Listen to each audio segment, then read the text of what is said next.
Hey guys, tonight we're headed deep into the echoing stone halls of a medieval convent, where, believe it or not, things are not nearly as holy as they seem. Behind those thick walls, behind the chants and the candle smoke, something much more human, much more intimate, is unfolding. It's the kind of thing the church would rather you never ever find out. But here we are, and yeah, you probably won't survive this without questioning at least 3 historical documentaries and your entire idea of what chaste actually means. So before you get comfortable, take a moment to like the video and subscribe, but only if you genuinely enjoy what I do here.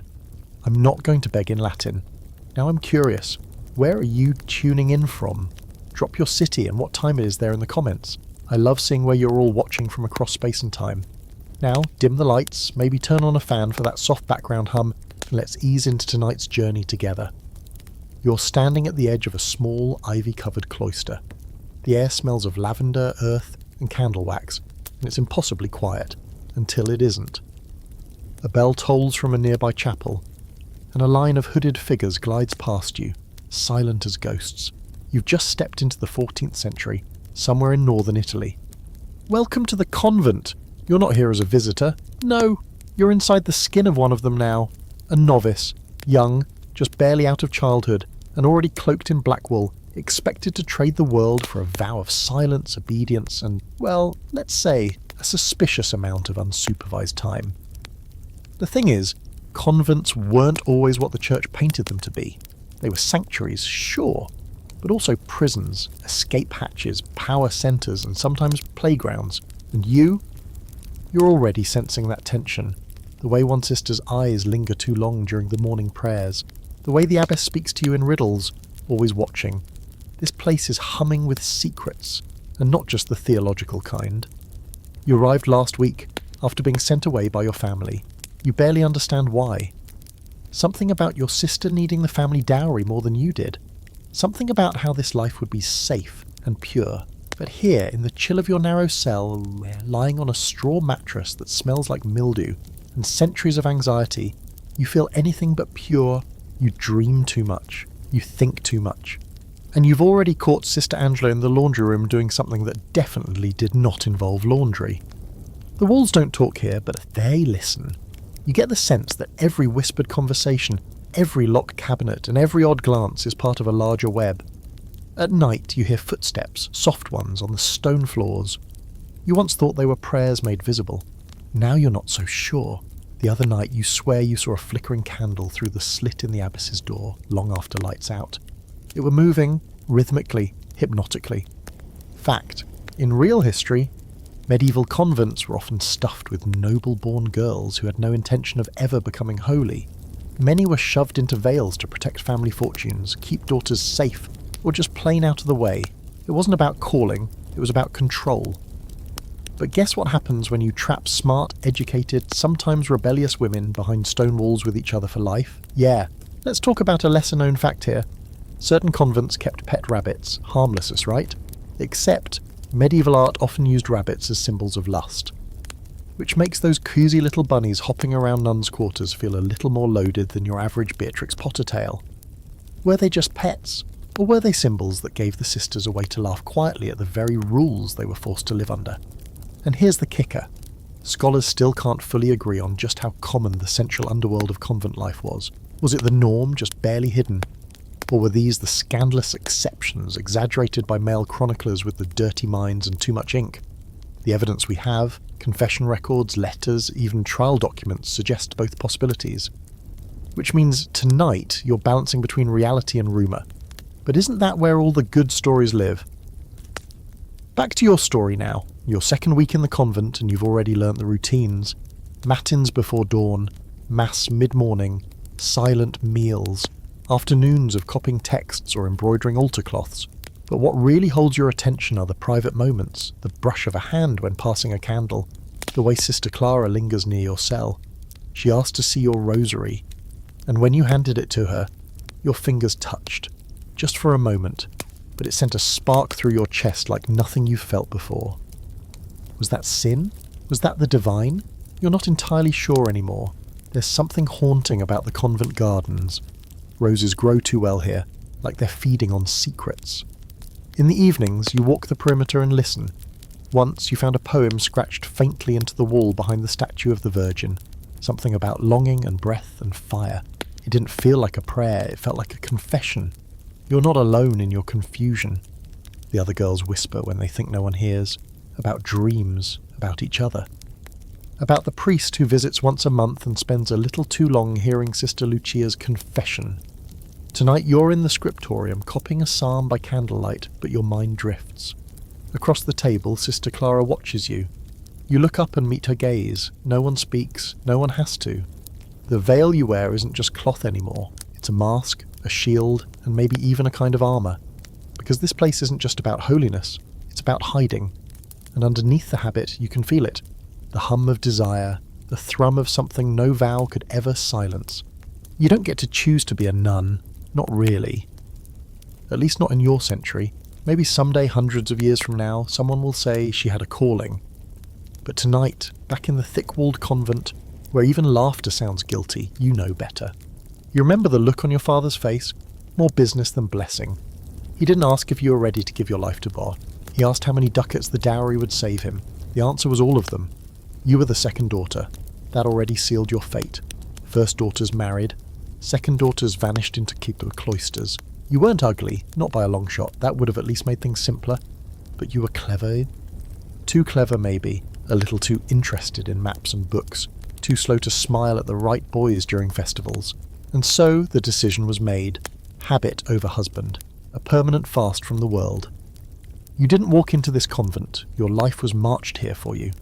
Your mother cried when they shaved your head. She'd done it once herself years ago. You caught a glimpse of her underveil scars when she kissed your forehead goodbye. Her tears weren't for your soul, they were for your youth, slipping away under the guise of sanctity. You were 12, it was called a spiritual marriage, the whole nun thing. You'd be the bride of Christ, they said. They gave you a ring and everything. It felt more like an arranged marriage to a man who never answered your letters. And yet once the doors closed behind you and the world outside turned into a memory, the convent began to feel less like a tomb and more like a theatre. Everyone playing their part. The quiet one, the devout one, the cook, the madwoman, the flirt. You tried to be the scholar. You buried yourself in Latin hymns and studied the herbal books. You read about martyrs burned alive, saints pierced with arrows, virgins drowning themselves rather than marry. You underlined the parts where they said pure, but something in you flinched every time you saw the word. Most of the other girls weren't pure in any spiritual sense. Many were dumped here after messy love affairs or illegitimate pregnancies. Some came pregnant, hidden under wide gowns and looser rules. The church had its ways of covering scandal. Send the girl to the cloister. Let the baby disappear. Pretend the hymns worked better than shame ever could. The church liked to paint cloistered life as peaceful, but it was crowded, hormonal, and absolutely teeming with gossip. The corridors echoed with more than chant. They echoed with heat. Imagine 100 women of every age locked away together. No men, no exit, no expectations beyond obedience. That's a recipe, not for piety, but for mischief, or worse, intimacy. One night during vigil prayers, you noticed Sister Beatrice wasn't kneeling with the rest. Her cell door was ajar. You weren't supposed to look, but curiosity has always been your downfall. So you peeked, just a flicker, a candle, 2 shadows moving, the sound of breath, soft, close, rhythmic. You told yourself it could be anything, but you already knew what it was. Sister Beatrice wasn't punished. She led morning prayers the next day, face radiant. Voice strong, no one said a word, sir, which told you everything. This place wasn't pure, it was polite, and when silence is mandatory, anything can flourish behind it. Now, for a historical truth that doesn't make it into most textbooks. Many noble families bribed abbesses to look the other way. They didn't want their daughters miserable, just contained. A happy nun was easier to manage than a rebellious one. So some convents became oddly liberal behind closed doors. Secret gardens, personalised cells, even private kitchens. Power here was a shifting thing. If you could read and write and flirt well with the bishop during his annual visit, you might end up in charge. Then there's this weird little side note. Some convents kept parrots, exotic birds brought from overseas by merchants and gifted to wealthy abbeys. They weren't just status symbols. People believed parrots repeated what they heard, which made them either perfect confessors or the worst possible snitches. Imagine one mimicking your voice moaning a name during midnight prayer. Imagine the terror. Imagine the thrill. Still, scholars argue over how far all this actually went. Were these exceptions, just a few rogue convents? Or was the entire system quietly stewing in repressed passion? It's hard to say. Most of the records that might have confirmed things were either destroyed by the church or never written in the first place. History has gaps, and where there are gaps, there are guesses. You start to see the patterns. Sister Clara always reaching for your hand in prayer. Sister Angela disappearing after dark, returning flushed and bright-eyed. Even the abbess who holds your gaze too long during readings, voice low and syrupy like honey spilled over old parchment. You wonder, are you the only one who notices, or the only one still pretending not to? This isn't what you expected. You thought the convent would crush your spirit, but instead, it's sharpening you. You're learning how to read faces, listen between words, hide your thoughts behind psalms. You've become fluent in double meanings. Every scripture is now a code, every prayer a smokescreen. You lie awake at night thinking of Sister Clara's lips, the way they curve around the word Amen. You dream of her fingers trailing across your palm during sewing hour. It's not a fantasy, not anymore. It's memory, from this morning and yesterday and the day before. And somehow you still feel devout. You still feel close to something sacred, because whatever's happening here, it feels honest. More honest than the lie you were forced to wear. One night, Sister Clara sneaks into your cell. She says nothing, just slides into your bed, curls against your back, her breath warm on your neck. No words, no need. You fall asleep like that. Heart pounding, body burning. The next morning, you both rise and pray like nothing happened. You are technically still a virgin. You are technically a nun, but already your life is 2 stories. One for the abbess, one for yourself. And maybe, just maybe, that's the only way women like you have ever survived history at all. You start to notice how the convent breathes, not just the rhythm of prayers and chores, but the deeper, subtler inhale and exhale beneath it all. The pulse that hides in corners and flickers in candlelight. It's not piety, it's possibility. A kind of quiet subterranean rebellion that winds its way through the convent's bones. And now that you've tasted it, you can't unsee it. At first glance, life inside these walls appears regulated, even mechanical. Bells dictate your every move, from morning matins to evening silence. Meals are taken in lines. Prayers are recited in unison, and speech is limited to what's necessary. But in between those rigid rules lies a kind of sensual freedom no one prepared you for. It's not the kind you expected. It's slow, coded, almost imperceptible to an outsider. But to you now, it's loud as a drumbeat. Take the refectory, for example, the dining hall. Each meal is meant to be eaten in silence while someone reads scripture aloud from the pulpit. You're supposed to reflect on your sins between bites of lentils and dry bread. But the glances exchanged over the bowls say more than any sermon. Clara always sits 2 places down, just far enough to avoid suspicion, but close enough that her foot brushes yours under the table. Every touch is a question, every smile an answer. You learn to interpret body language like holy text. How Sister Madeleine's fingertips linger on the rim of a chalice. How Sister Margot holds her spoon just a little too suggestively when the bishop visits. Everything feels like code, like layered meaning. The world outside would call it sin. Inside these walls, it's survival through softness. The convent isn't made of silence. It's made of small sounds, breath, cloth, footfalls, gasps, laughter muffled behind doors, the rustle of parchment, and the creak of floorboards at midnight. You lie awake at night counting them all. You know exactly when the abbess gets up to drink her wine. You know who sneaks into the storeroom, who meets behind the herb garden, and who has begun leaving small petals under your pillow. It's Clara. Of course it is. You never asked her to, but each morning you find a tiny flower there, lavender mostly. She's too careful to write, too smart, but her message is always clear. And still, this isn't a love story. Not really. Not yet. You don't know what this is, just that it's both too much and not enough. Some days the risk terrifies you. Other days, it feels like the only thing keeping you sane. One night Clara pulls you into the shadowed apse of the chapel. It's cold, damp and holy. She presses her forehead to yours and whispers, "I've never wanted to be good." Then she kisses you, soft and slow and shaking, and something in you breaks and reassembles at once. Here's the truth you weren't taught. Desire didn't vanish behind the veil. It just got smarter. Historically, medieval convents were not just centres of prayer, but also education, literacy, and, even more surprisingly, political influence. Some abbesses wielded enormous local power. They controlled land, money, trade routes, even armies of labourers. In some cases, a convent had more power than the local lord. The church pretended these women were cloistered, but really, they were commanding kingdoms in miniature, and yet they were also stuck in bodies. And bodies, no matter how disciplined, are still bodies. Let's throw in a fringe fact, shall we? There are surviving letters, scandalous ones, from medieval nuns to their lovers. One famous example, a nun who begged her former lover, a priest, to return to her, promising he'd find her unchanged. That letter somehow survived centuries of censorship. How many others didn't? It makes you wonder how much of your story will be erased, or worse, rewritten. Inside the convent walls, certain places seem to pulse with more energy. The laundry house, for instance. You would think nothing could be less erotic than scrubbing habits in freezing water. But somehow, that's exactly where everything starts to slip. Rules, propriety, the wet linen clinging to figures under moonlight. Clara's hand accidentally brushes yours. A drop of water rolls down her neck. You both laugh at nothing. No one's around, or so you think. There's a cellar beneath the scriptorium. You find it by accident, or maybe it finds you. A loose stone, a draught, a low stairwell winding down into the earth.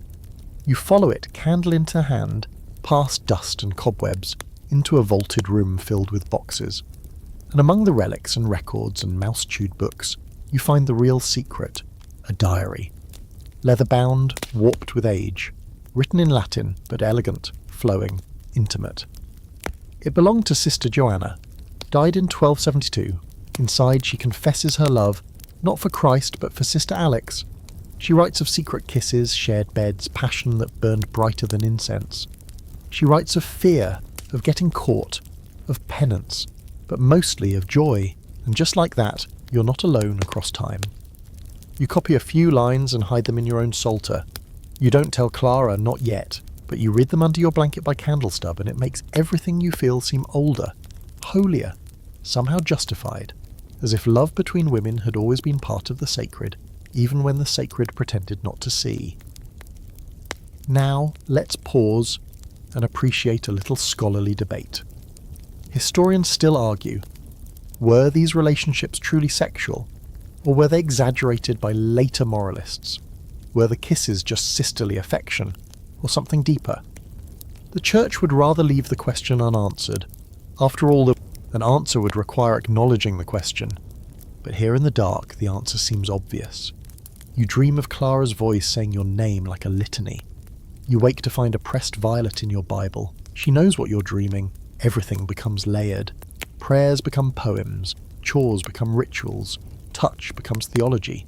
And summons, your once mandated companion, becomes charged, electric, dangerous.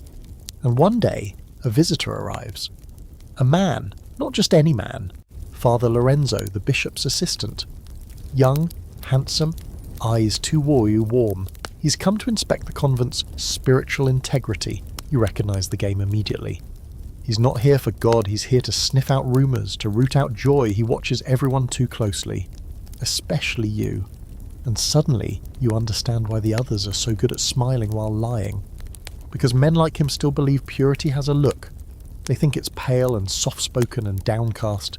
They don't see the glint of rebellion just beneath your folded hands. He calls you to speak with him, alone. Just a spiritual conversation, he says.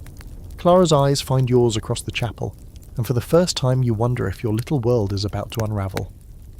The hallway to Father Lorenzo's chamber is too quiet. The kind of quiet that wraps around your ankles and pulls. You walk slower than you should, counting each footstep like a prayer. You haven't been summoned alone before, not like this. Usually it's the abbess who handles spiritual correction, but the church has sent Lorenzo. He says he's here to observe, but everyone knows that's not the real reason. He's here to sniff out scandal, to peel back the veil and see if what the convent claims to be still matches what the church needs it to be. You knock once. The door creaks open on its own. That's not ominous at all. He sits behind a small writing desk, quill in hand, candle burning low beside him. His robe is neat, his hair annoyingly perfect, and those eyes, syrupy brown with a little too much intelligence. You hate the way he smiles, like he already knows what you'll say. "Sister," he says, "please, sit." You do, your knees don't quite touch the floor, and the bench is hard. You fold your hands like a good little nun and wait for the inquisition. He doesn't open with scripture. Of course not. Instead, he begins with charm.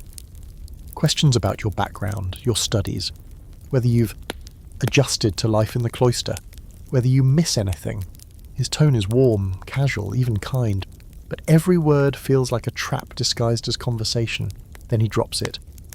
"There's been some concern," he says slowly, watching your face, "about the atmosphere in this convent. A certain laxity of spirit." Laxity. You almost laugh. That's the word they use when holiness isn't tight enough. He doesn't accuse you directly, not yet. Instead, he circles. He talks about temptation, about discipline, about natural urges, and how they can cloud the soul if left unchecked. He asks if you've ever felt overly close to any of your sisters. It's not a question. You look down, you murmur something vague, something safe. He leans forward, folding his hands like he's praying.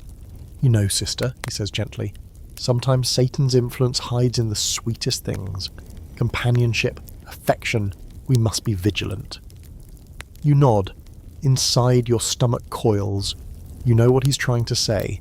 And worse, you know he's not wrong to be suspicious. Because it's not just glances and petals anymore. It's Clara's breath in your ear at night. It's her fingers brushing over your collarbone, daring the edges of your vow. It's you leaning in, pulling her close, whispering her name like a psalm. And now, one mistake, one misplaced gaze, one overly poetic journal entry, and the whole facade could crumble. He ends the meeting with a warning disguised as blessing. "The Lord sees all, sister, but so do his servants." As you leave, you feel his eyes on your back like heat. Back in your cell, Clara waits for you. She knows. You don't even have to say it. "What did he ask?" she whispers. "Nothing. Everything," you say. That night, you hold her hand under your blanket, fingers interlaced like rosary beads. Neither of you speaks. The silence feels louder than anything you could say. Historically, this kind of surveillance wasn't rare. By the late Middle Ages, the church had begun deploying men like Lorenzo, visitators, tasked with ensuring nuns weren't becoming too independent, too educated, too alive. They read journals, searched rooms, interrogated sisters under the guise of confession. Some even disguised themselves and slipped into convents at night, hoping to catch forbidden acts in progress. Charming. One fringe detail. In a few records, bishops complained that some nuns had grown too charismatic for safety, a code word historians now suspect, for sexually magnetic. These were women who could influence, inspire, seduce, sometimes without even touching. And the church didn't like that one bit. But there's still debate over how much of this was real scandal versus moral panic. Were these visitators finding actual transgressions, or simply projecting their own fears onto a population of women they couldn't control? Hard to say. But when power meets paranoia, the results are rarely subtle. Back in your story, things are changing. Lorenzo starts watching the entire convent. Meal times shift. Chores are doubled. One sister is sent away for reflection. Another is suddenly silent, her eyes dimmer. Whispers dry up. Smiles fade. Fear tightens around the cloister like a cord. You and Clara avoid each other. You don't meet her eyes during prayers. You don't reach for her hand. You barely breathe. But somehow the distance is worse than the risk. Then comes the confession rota. Every sister must speak with Lorenzo one by one. You hear rumours, whispers about what he asks, about how close he sits, about how his questions feel more like invasions than guidance. When it's your turn, you enter with a prayer on your lips and a lie in your throat. But he surprises you. He doesn't push. Not this time. Instead, he opens a drawer and places something on the table. A letter. Your letter. The one you never sent. The one you wrote to Clara and hid behind your mattress, just to feel close to her when you couldn't risk a touch.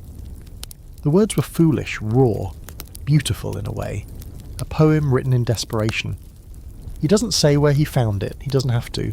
You don't speak. You just sit there, heart pounding, throat burning as he watches your world collapse in front of you. and then slowly he tears the letter in half, then again and again, until it's confetti. "You're lucky," he says. "I believe you can be saved." Saved. That word tastes like rot now. You return to your cell. Clara is gone. No one tells you where, no one says her name. It's like she's been erased, not removed. You lie on your cot and stare at the ceiling for what feels like a week. That night you dream of a violet pressed in your palm, crushed and bleeding purple. You don't ask where Clara's gone. That's the first rule of losing something in the convent. Pretend it was never there. If you ask, you mark yourself. You raise eyebrows, you invite whispers, so you keep your mouth shut, you do your chores, you attend prayers. You copy lines of scripture you can barely see because your eyes won't stop stinging.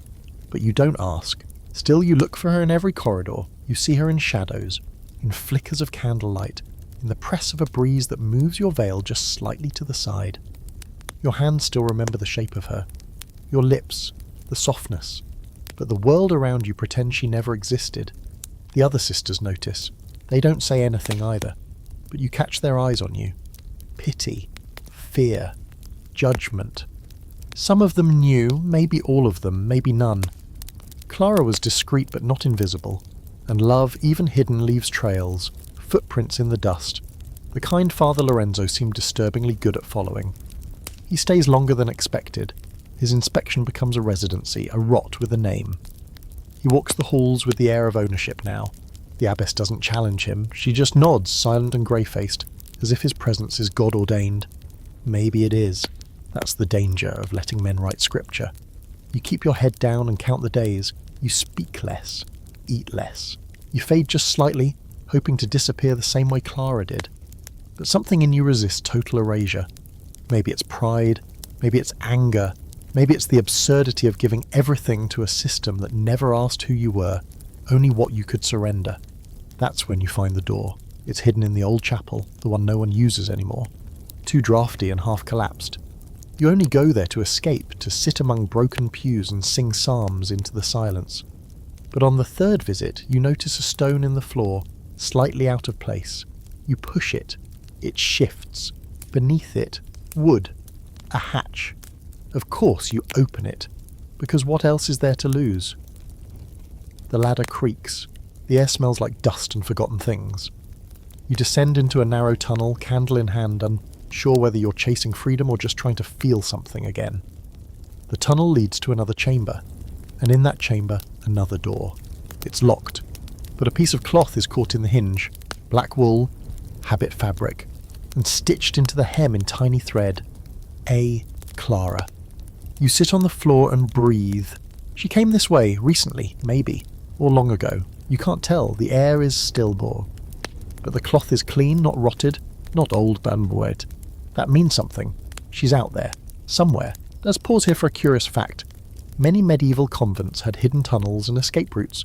Not for dramatic elopements, but for practical reasons. War, fire, bandits, the occasional need to smuggle in food or smuggle out an inconvenient pregnancy. But those same tunnels became channels of secrecy. Lovers met there. Illicit trysts happened in the dark. Some sisters disappeared into them, never to return. There are even reports of tunnels connecting nunneries to nearby monasteries. No one ever officially confirmed it, of course. But once you've seen what humans do with a locked door, you stop being surprised when they find a key. And now, here's the scholarly debate. Were these tunnels symbols of resistance? Of freedom? Or were they built by the same church that locked women away? Just more subtle tools of control? Some argue the tunnels were meant to protect. Others claim they existed solely so male clergy could come and go as they pleased, without anyone outside the walls knowing. Either way, they existed, and you've just found one. You don't go back through it that night. You can't, not yet. You need to plan, watch, wait. But now you know, there's a way out, or at least a way through. And more importantly, Clara may not be gone in the way everyone pretends. The next day everything tastes like purpose. You drink your watered wine and think about the way her hair smelled when the wind caught it. You recite your psalms and think about the pressure of her hand against your spine when you leaned in too close. She didn't run. She vanished with a plan, and now you need one too. The abbess seems distracted. Not afraid, exactly, but smaller, as if something has slipped from her grasp. You catch her one morning staring into her cup, muttering to herself. Later that evening you see her holding a letter, hands trembling slightly. When she notices you, she tucks it quickly into her sleeve and says nothing. That night, you sneak back to the old chapel. The cloth is still there. This time you press your ear to the door. Silence. Then something. A scrape. A shift. A breath. Clara, you whisper. Nothing. Or everything. You're not sure. You don't sleep. The dreams come anyway. You see her face, not frightened, not sad, but determined. She says nothing. Just holds out her hand, palm up, waiting. You wake up with your own hand extended in the same way, reaching into empty air. The church teaches that longing is dangerous, that it opens the door for sin to enter the soul. But what if longing is what makes you whole? What if it's the one honest thing you still have? In the week that follows, Father Lorenzo begins tightening his grip. He changes the prayer schedule, implements surprise cell inspections, demands written confessions. Sisters cry in hallways now and no one comforts them. You're asked to copy down a reflection on temptation. You write it, but the words don't belong to you. They belong to the part of you that's still pretending. But underneath something else grows. A new you. One who knows there's more than just survival. One who knows love can live underground, in tunnels, behind doors, inside whispered names. That even if the church burns every record, every letter, every poem, you still existed. And so did she. You begin collecting things, bread, dried fruit, a candle stub, a tiny flask of oil. You hide them in the chapel near the hatch. It feels like rebellion. It feels like resurrection. It feels like hope. One night you find a new petal under your pillow, just one. A violet crushed. Your heart nearly stops. She's alive. Word count 1098. The violet on your pillow might as well be a thunderclap. After weeks of silence, suspicion, and that hollow ache where Clara used to be, this single crushed petal is everything.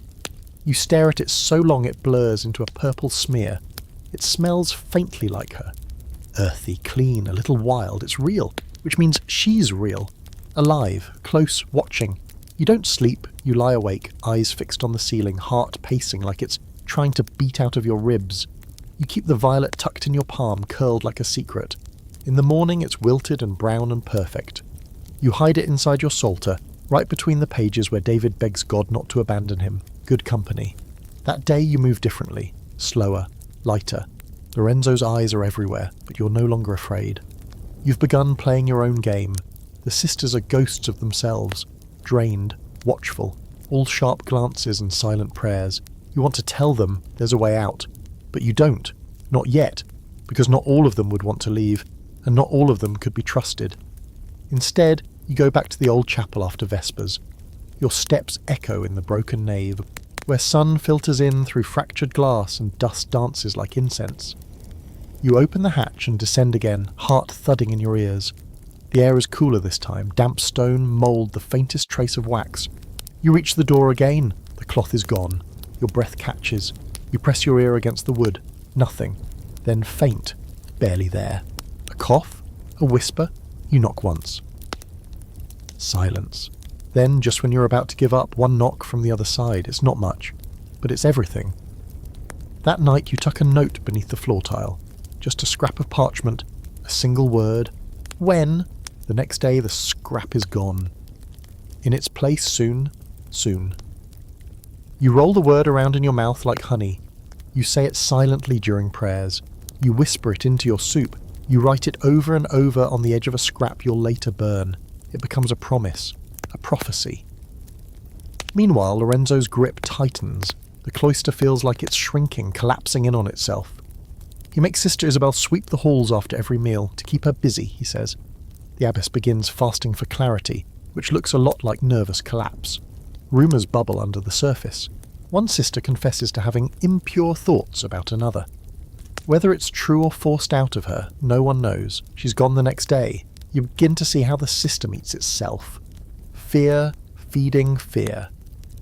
Faith turned into surveillance, and at the centre of it, men who call it righteousness. Here's a historical truth that makes your skin crawl. Convents, in the Middle Ages, weren't just religious communities. They were also political prisons. Noble families sometimes used them to stash inconvenient daughters. The church used them to reform women too educated, too powerful, too difficult. You weren't always called to God. Sometimes you were just shoved, and yet some of these same women found ways to resist, through art, poetry, secret networks of letters.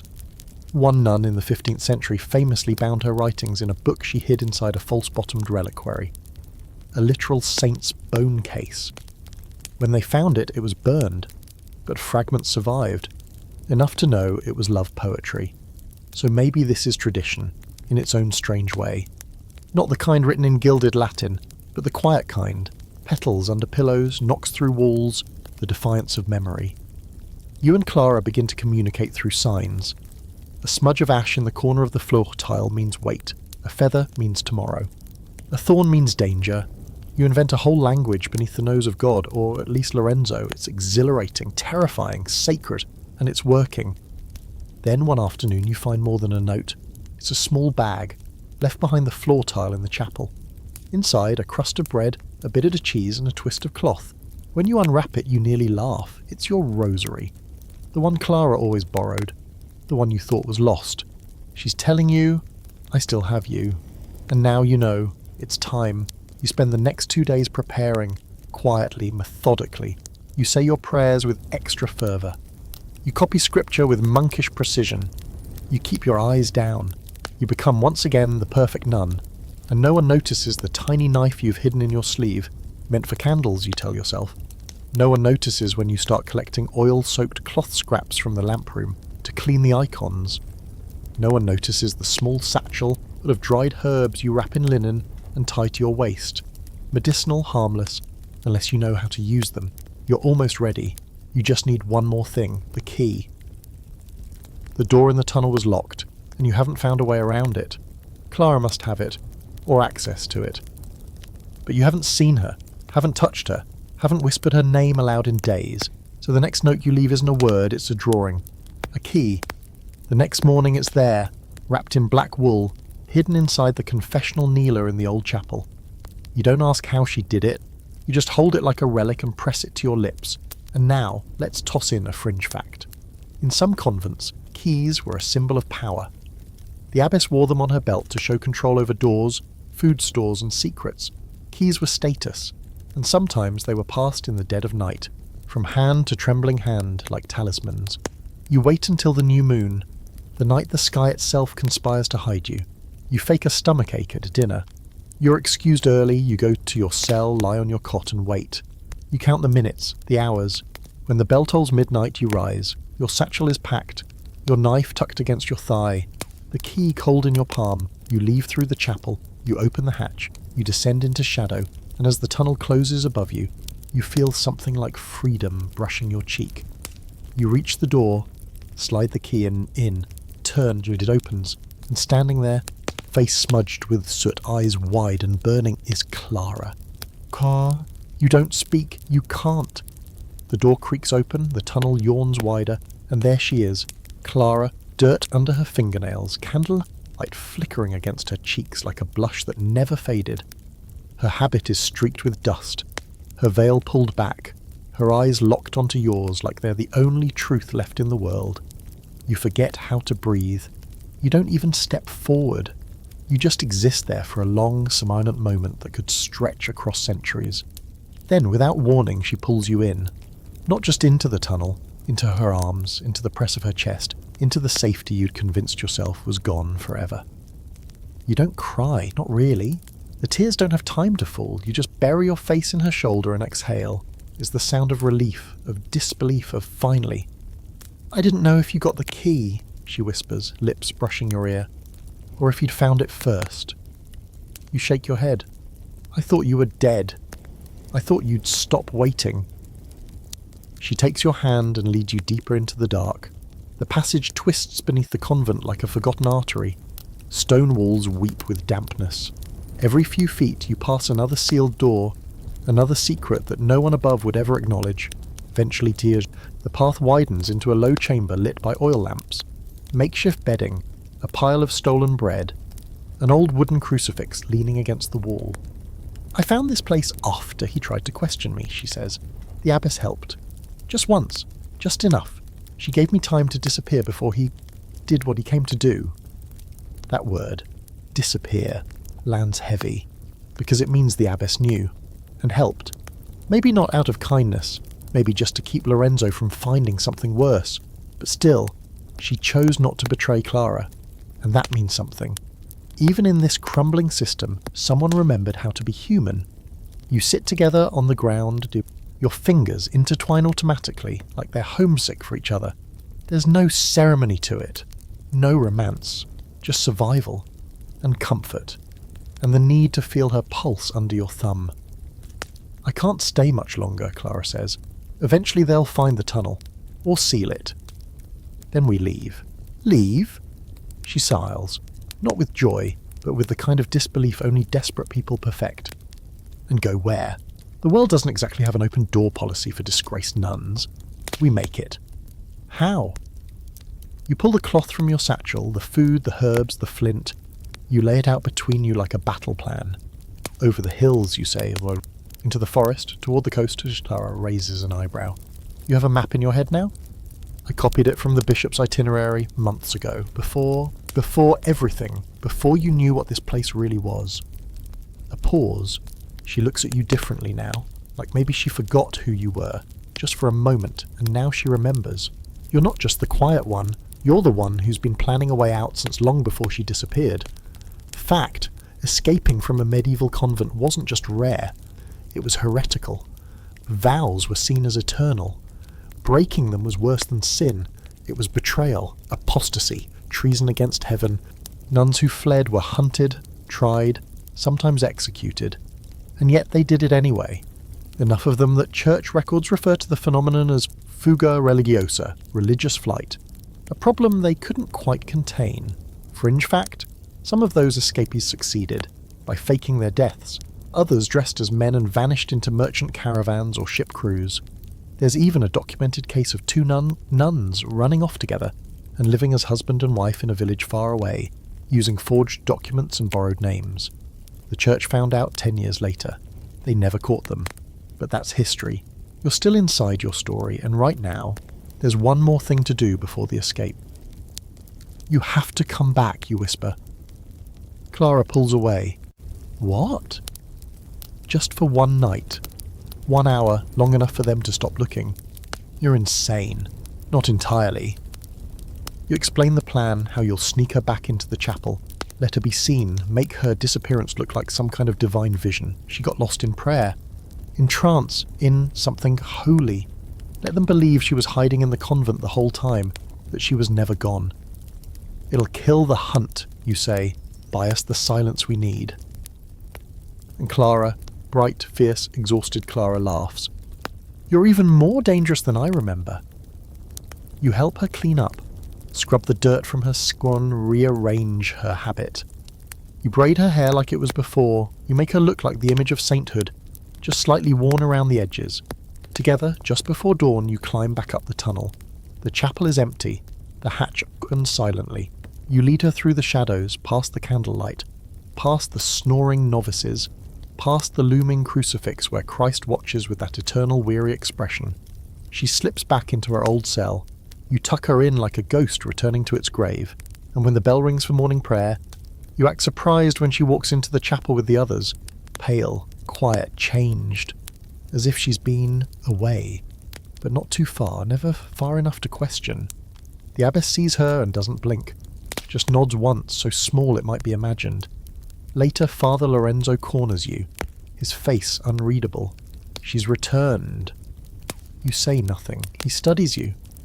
She says she was praying, that she was lost in silence. You shrug. He leans in, voice low. You believe her? You meet his gaze, steady, calm. I believe God works in mysterious ways. He doesn't smile, but he doesn't question her again, and just like that, the hunt ends. But your journey? It's just beginning. It doesn't take long for the story to spread. By midday, Clara is a miracle, a returned soul, a woman so devout she vanished into silence, praying her way into divine absence and back again. It's ridiculous, of course, but that's the kind of nonsense the church loves. The more improbable, the holier it seems. The sisters speak of her with reverence, careful not to sound envious. Even the abbess puts on a solemn face, though you see the flicker of dry amusement in her eyes, like she knows a good lie when she hears one and respects the craftsmanship. Clara keeps her head down and her voice lower. She eats like a ghost. She folds her hands during Mass with a trembling humility that would make the Virgin herself seem arrogant. No one suspects a thing. The convent sighs with relief, the tension loosening slightly as the mystery resolves itself without scandal. But you and Clara, you don't breathe easy. You can't, because this charade has bought you time, not safety. Lorenzo is still here, still watching, and while he pretends to accept the miracle, you know the man doesn't believe in anything he can't control. You meet in secret now, never in the tunnel. Too risky. Instead, it's the alcove behind the old sacristy, the one no one cleans. The one with the cracked statue of St. Agnes and the half-melted votive candles. You speak in whispers, your fingers brushing just enough to spark, never enough to draw attention. "We'll go the night after the feast," Clara says one evening. "There'll be celebration, noise, wine, less scrutiny." You nod. It's a solid plan. The Feast of the Assumption is just 3 nights away, and the convent will be flush with incense, music, and 1,000 distractions. If ever there were a time to vanish, it's when everyone's pretending heaven is visiting earth. "I want to leave something behind," she adds, "a kind of goodbye." You give her a look. "You're going to write, not a letter, a psalm sort of, for the scriptorium." You laugh under your breath. "Hidden in plain sight?" "Exactly." She spends the next few nights working in the scriptorium, copying ancient prayers while composing one of her own. It's beautiful, layered in metaphor and devotion, but unmistakably about you. About love as salvation. About bodies as temples, not to be denied, but to be entered with reverence. You watch her write from across the room, your own quill stuttering on the page. Every curve of her hand is a poem you're too afraid to read aloud. One afternoon, you find a folded scrap slipped under your mattress. Just one line. "Your voice was the first prayer I ever believed." And suddenly, your vow of silence feels like the real sin. Now, here's your historical fact of the night. Medieval nuns weren't just obedient copyists. Many were scholars, artists, even poets. Some wrote treatises on theology, others penned letters filled with passion and complexity. A few, like Hildegard of Bingen, were visionary mystics who dictated entire books of divine revelation and natural science. But most women's voices were buried under anonymity, claimed by the church or the abbess, or simply lost. Fringe fact, a few illuminated manuscripts from women's convents have tiny hidden images in the margins. Bunnies, snails, even naked figures. Not every one of them is innocent. One particularly scandalous manuscript features a nun spanking another with a switch, both figures smiling. Historians love to call it symbolic, you know better. The sisters had senses of humour, and something else too. Memory. Rebellion etched in gold leaf. Meanwhile, back in your story, you begin your own quiet rebellion. You leave small traces, nothing overt, just patterns. You arrange the apples in the pantry into the shape of a heart. You carve a single line of poetry into the underside of the kneeler in the chapel. "I was not made to kneel for anyone but you." You press a flower, lavender again, into the abbess's prayer book. When she finds it, she closes the book slowly, runs her thumb along the stem, and says nothing. She's not the enemy, not really. She's a relic of the old world, a survivor like you. She's seen things, done things, maybe even loved once. The night of the feast arrives heavy with incense and heat. The chapel glows like a furnace of angels, the choir sings 3 tones too high, the wine flows, and for the first time in weeks, the sisters laugh without flinching. Lorenzo gives a sermon so dripping with sanctimony you worry he might dissolve, but he's distracted. Everyone is. That's your window. You slip out just after the second procession. Clara follows a few minutes later. You meet behind the garden wall where the roses bloom indecently even in the dark. She wears her cloak tight, hair tucked, hands shaking. "You ready?" you ask. "No, let's go." The tunnel yawns beneath you like an old friend. You close the hatch behind you for the last time. Every step down feels heavier and lighter all at once. You don't speak. There's no need. The silence between you is full of everything that matters. And this time, when you reach the chamber, it's not just the crucifix waiting, it's the future. You light the lamp, you open the satchel, the bread, the herbs, the flint, the rosary. Everything's there. Clara ties the cloth around her waist. You lace your boots tight, you pause just for a second, one last look back, not at the convent, not at the life you're leaving, at the life you're choosing. Then you take her hand, and together you walk into the dark. Now, let's insert an open scholarly debate to chew on while you walk.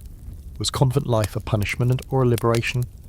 For some women it was clearly oppression, but for others it was the only place where they could read, write, speak, think and love without male domination. Some even chose the convent, not because they were forced, but because the outside world offered them nothing better. So what does that make you? A fugitive? A heretic? Or just a woman who wanted more? The forest doesn't welcome you. It tolerates you.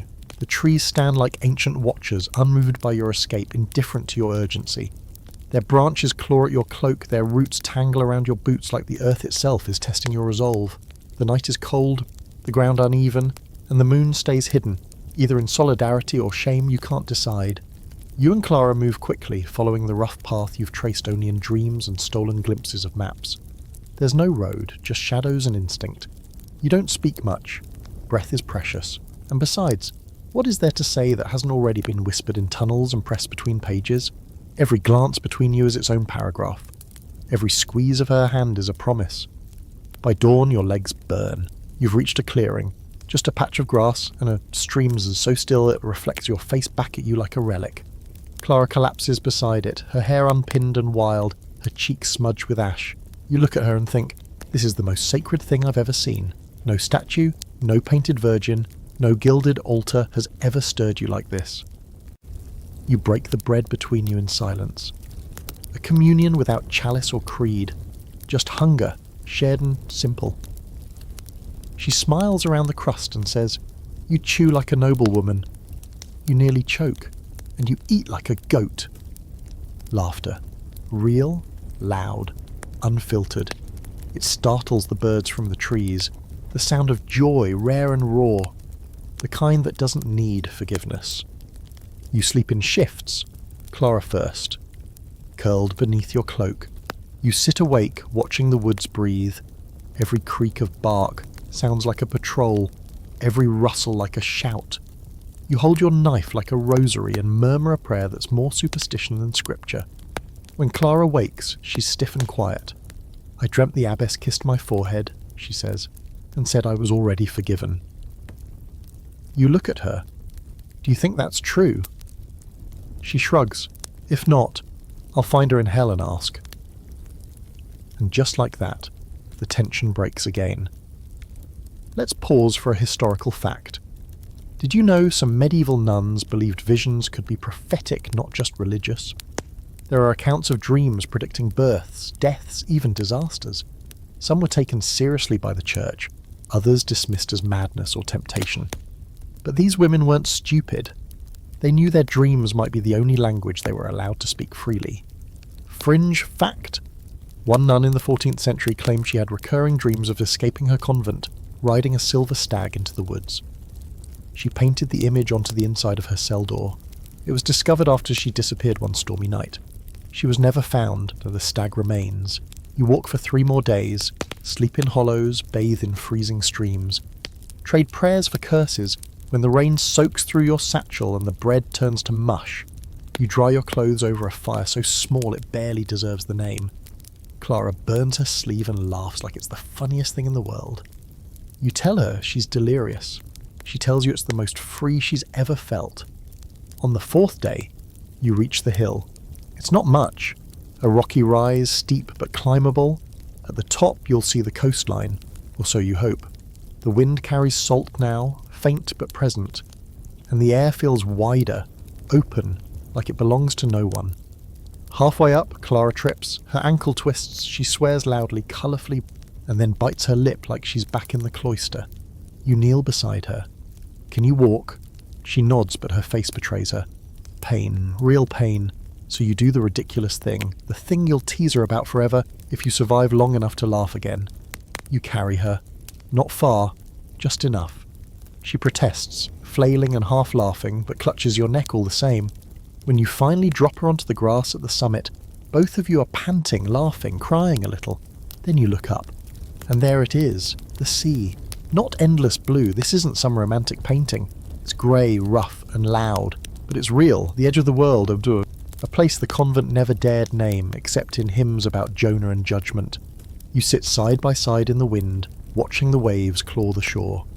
"We need a boat," Clara says. You nod. "We need names too." She looks at you sideways. "You want to start lying already?" You smirk. "We've been lying the whole time. I just want to upgrade."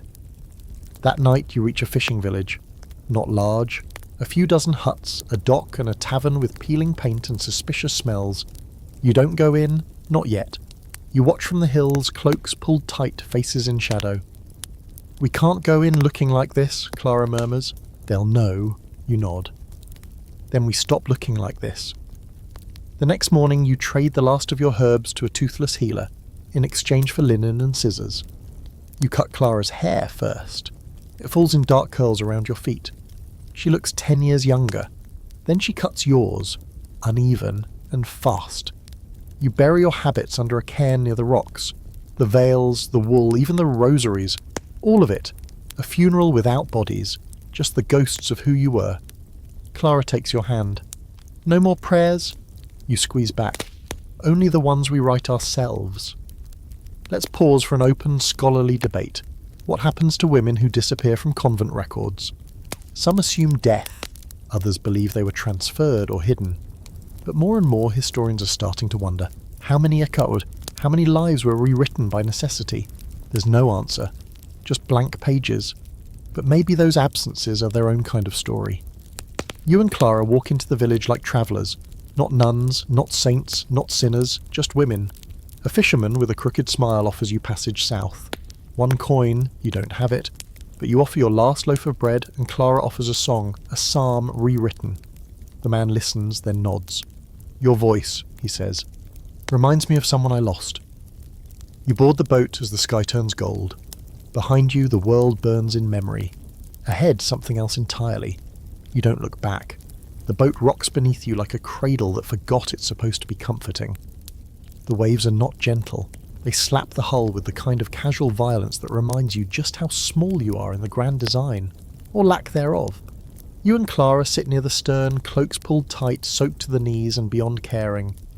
The fisherman, whose name you never asked, maybe on purpose, hums tunelessly as he steers through the mist. You grip the side of the boat and try not to look too hard at the water. It's grey and bottomless and smells like salt and rot and promise. Clara watches the horizon, her face unreadable. She hasn't said much since you left the shore, and you haven't pushed. Maybe she's praying. Or maybe she's letting go of centuries all at once. You want to ask what she's thinking, but all you manage is, "Are you cold?" She glances at you. Always. You laugh and she smiles, but it doesn't reach her eyes. Not yet. Freedom, it turns out, isn't immediate. It doesn't arrive with trumpets and sunshine. It arrives with nausea, stiff joints, and the knowledge that you've burned your only bridge without knowing what lies ahead. The boat finally docks in a small port city, busier than the fishing village, but still modest. A church spire rises in the distance, stabbing the sky like a warning. You don't go near it. You slip through the alleyways, past market stalls and stray cats, eyes down, ears open. You don't talk about your plans, you just move. You find a small inn by the edge of town. It's run by a widow with kind eyes and a limp.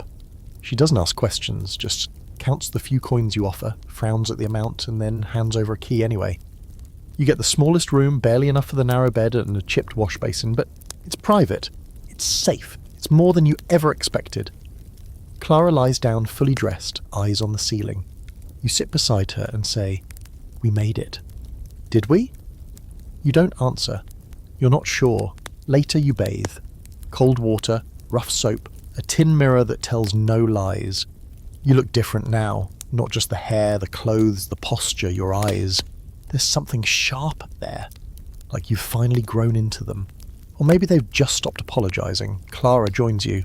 No modesty, you've seen every part of her already, in stolen glances. In candlelight, in dreams and memory. But this time it's different. It's not forbidden. It's not dangerous, it just is. She touches your face and says, "I thought I would die inside that place." "You did," you whisper. "We both did." She leans forward and her lips find yours. Not like before, not cautious or stolen, but firm, certain. You kiss her back with everything you haven't said, everything you've been saving.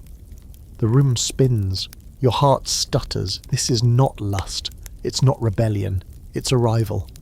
Afterward, you lie tangled in each other, half asleep, half afraid to close your eyes. "Where do we go next?" she asks into your collarbone. "I don't know," you admit. "Somewhere the church won't look," she hums. "That doesn't exist." You laugh. Then we make it.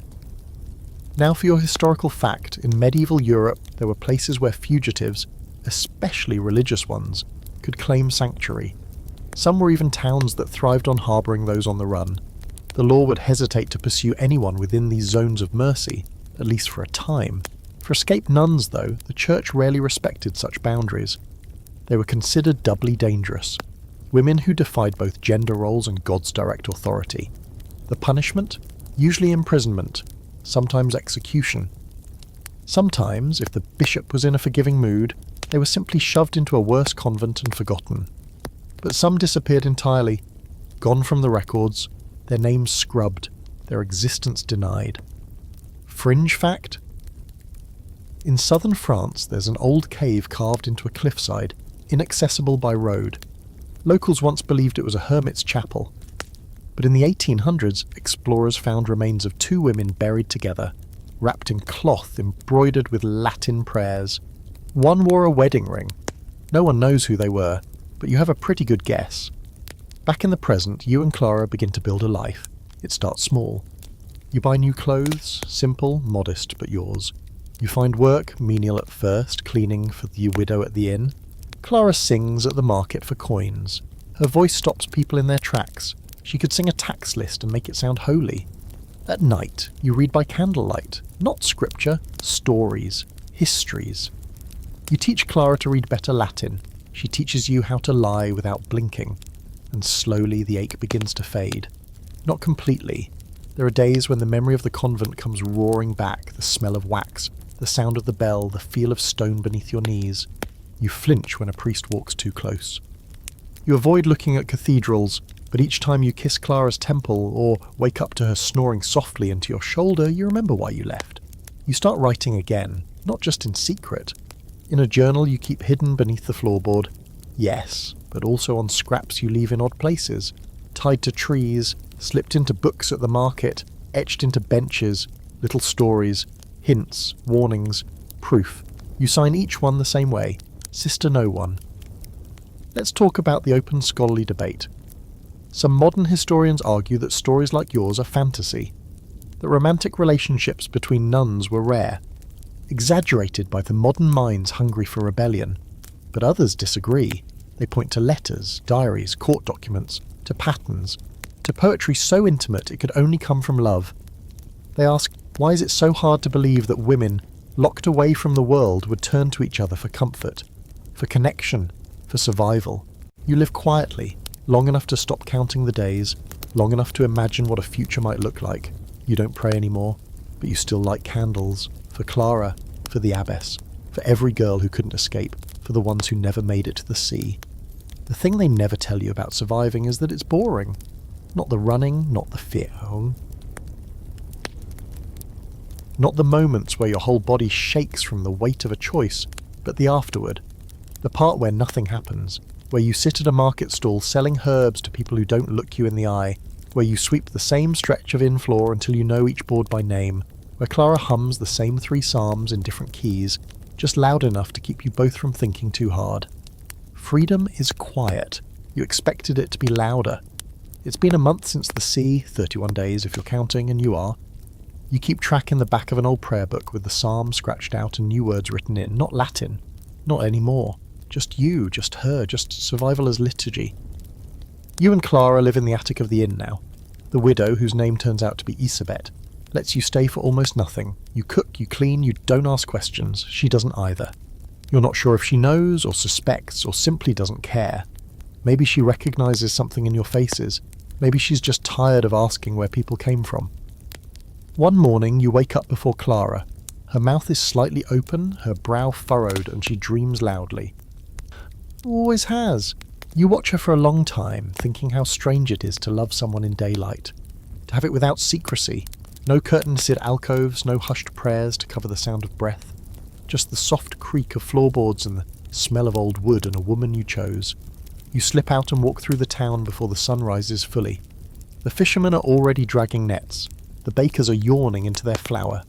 You buy a heel of bread with a coin you earned yourself and eat it while sitting on a low stone wall, your feet swinging like you're 15 again.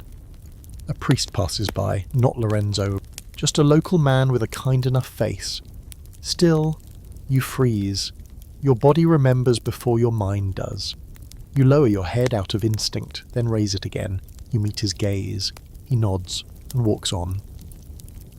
That night, you light a candle in the attic. You whisper, "I don't miss you." Clara looks at you from the window. "Do you miss who you were?" You think about it.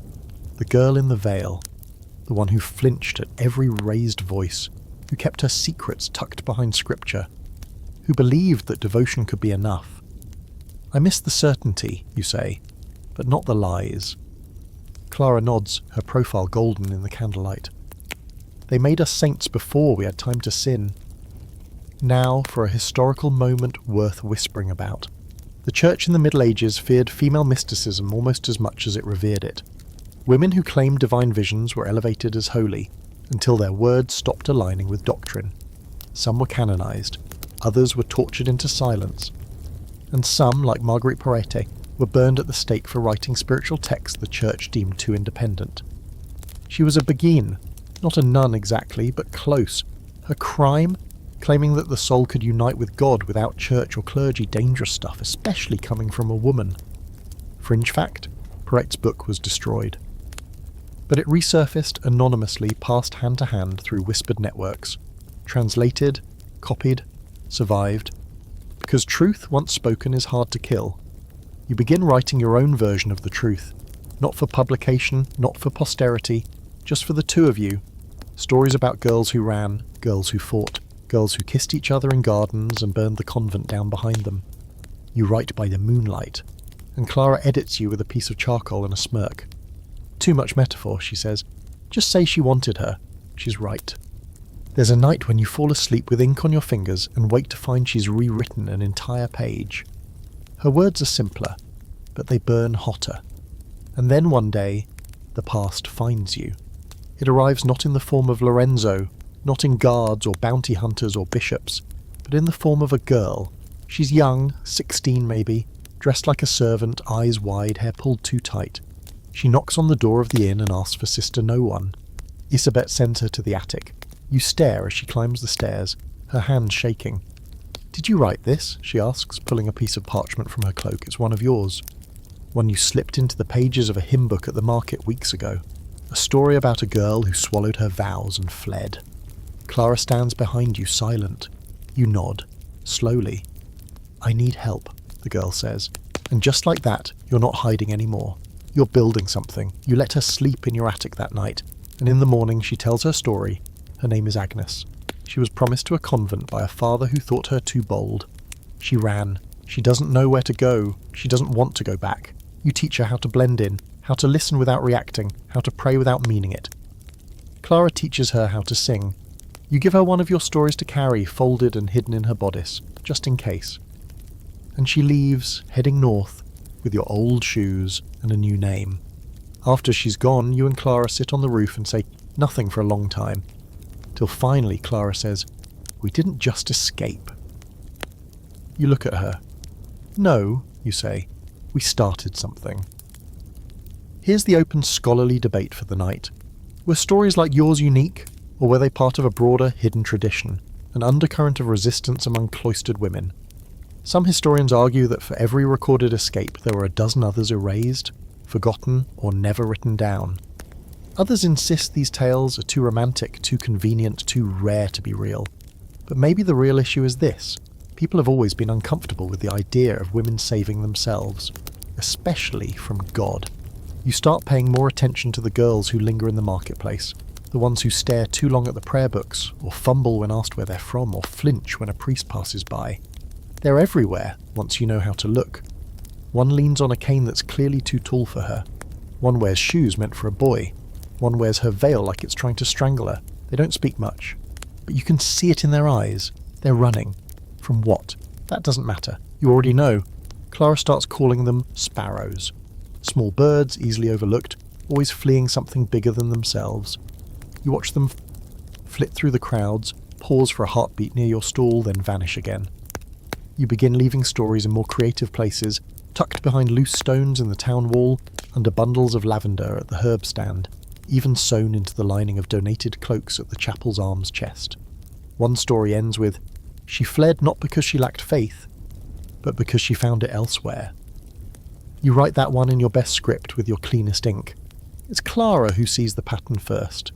The girls aren't just showing up. They're circling, waiting, watching you and her like you're some kind of myth come alive. Not saints, not martyrs, just women who got away. It doesn't take long before one asks for help. Then another, and another. You're no longer fugitives, you're a refuge. You start calling it the kitchen, because that's where it happens, under the pretense of boiling soup, baking bread, washing linens. You let them slip in through the side door. You give them a blanket, a warm meal, a bed in the attic if needed. Sometimes they only stay a night. Sometimes they stay a week. Once a month. You teach them how to vanish, how to rewrite their names. Clara cuts hair. You burn habits. Isabet never asks questions. You think she's been doing this long before you ever showed up. Some girls leave behind letters they were too scared to send. You keep them in a box under the floorboard. You read them sometimes when the quiet gets heavy. One begins, "Forgive me, mother, but I would rather be damned on my own terms than saved on yours." You fold that one carefully, twice. Historical note here. There's sparse but compelling evidence that underground networks like this may have existed. Loosely organised, quiet, ephemeral. No formal names, no doctrines, just whispers and way stations.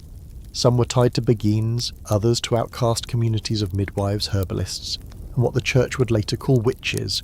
The line between helper and heretic was razor thin, and women like you walked it barefoot. Fringe fact, in a 13th century letter from a bishop in Bohemia, there's a complaint about young women forming secret alliances of affection and defiance. He doesn't call it love. He calls it spiritual disorder, which is, in its own way, hilarious. Back in your story, you and Clara adapt. You begin crafting new codes, marks on alley walls, knots in ribbons, certain ways of arranging herbs on a market table. You learn to tell the difference between fear and hesitation, between those who want freedom and those who want safety. Not all girls want to run. Some want to fight. You admire both, but it wears on you. Slowly, like water through stone. You flinch at every knock on the door. You check shadows too often. You stop sleeping through the night. Clara sees it. She doesn't push. Just holds you a little tighter in the dark. Sometimes she hums, not hymns, never again, but old lullabies from before the convent. You don't ask where she learned them, you just listen. One night, a girl arrives in full habit, still warm from travel, still shaking. She's maybe 15. She doesn't speak for hours, just clutches a rosary so hard it cuts her palm. You bandage her hand while she cries, not loudly, just steady, slow tears like a leaking roof. You ask her name, she says, "Julita." Then she adds, "I killed him." You don't ask who. Clara presses a mug into her hands and says, "Good." You let her sleep. Later in bed you whisper, "What if they catch us?" Clara sighs. "Then we're caught, but we'll be caught together." You kiss her shoulder. "Still worth it." She turns to face you, hair loose, eyes steady. "I never even hesitate." The next day you take Julita to the river. You burn her habit. She doesn't look away. And here's the open scholarly debate for tonight. What do we call the space between sin and survival? Were women like you morally compromised or morally clear in a world built to erase them? Some historians still argue that queer relationships between nuns were nothing more than emotional crutches, platonic intimacy exaggerated by proximity. But then why the secrecy? Why the risk? Why the trail of scorched letters and destroyed journals? If it was harmless, why bury it? You think about that when you help Julita bury her rosary by the riverside. She presses her hands together, not in prayer, but in thanks, not to God, to you. You smile, but it hurts, because there's a different kind of holiness in being chosen, and a different kind of exhaustion in always running. But this is your life now, not a vow, not a calling, a purpose, And that's harder to walk away from than any convent gate. It's around the third girl who arrives bloodied and barefoot that you realise you've become more than a refuge. You're a confession, a whispered myth, a place people crawl to when even God feels like a closed door. And now, more than ever, you're sure. The church knows. Maybe not exactly where you are, maybe not your names, but someone, somewhere, has noticed the cracks in the wall, the missing novices, the girls who vanished into smoke and rumour. Lorenzo might be gone, but men like him are everywhere, poking around libraries and convent registries, and flipping through prayer books like they're hunting spells, and maybe they are. Still, the girls keep coming. You no longer keep track of them by number. You remember them by the look in their eyes, the way they flinch when someone says father, the way they stand too straight, as if being small might invite punishment, the way they reach for each other, but stop, mid-gesture, like they've forgotten how to accept softness. Clara teaches them music. She says it's less about the melody and more about learning to use your own voice again. One girl, Elisenda, can't speak above a whisper, but sings like her throat remembers what her mind has tried to forget. Another, Marin, refuses to sing but writes verses that make you cry into your soup. You teach them how to disappear, like just not how to flee, but how to unlearn. How to break the habits of fear, how to eat without guilt, how to walk without apology, how to laugh without waiting for permission. It's harder than it sounds. You make them burn things, letters, veils, names they no longer want. One girl asks if she can burn her vows. You hand her the matches, but it's not all grief. There are late nights filled with laughter, quiet games, the smell of baking bread, the clatter of wooden spoons. Clara teaches them to curse in 5 languages. You pretend to be scandalized. Isabet knits everyone's scarves for winter and pretends she's not getting attached. It starts to feel like a home, which is terrifying, because nothing this good lasts. You feel the shift before it happens. One morning, a merchant arrives in town. Young, friendly, overly inquisitive. He asks too many questions. About the girls at the inn, about Isabet's helpers, about you. He doesn't wear a cross, but he smells like cathedral incense. You and Clara watch him from the shadows of the bakery, hearts suddenly remembering what they're for. He's not from here, Clara murmurs. No, he knows. Not yet, but he will. You don't panic. You repair.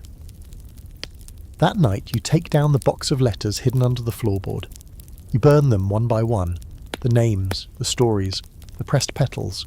You do it with trembling hands. Clara doesn't stop you.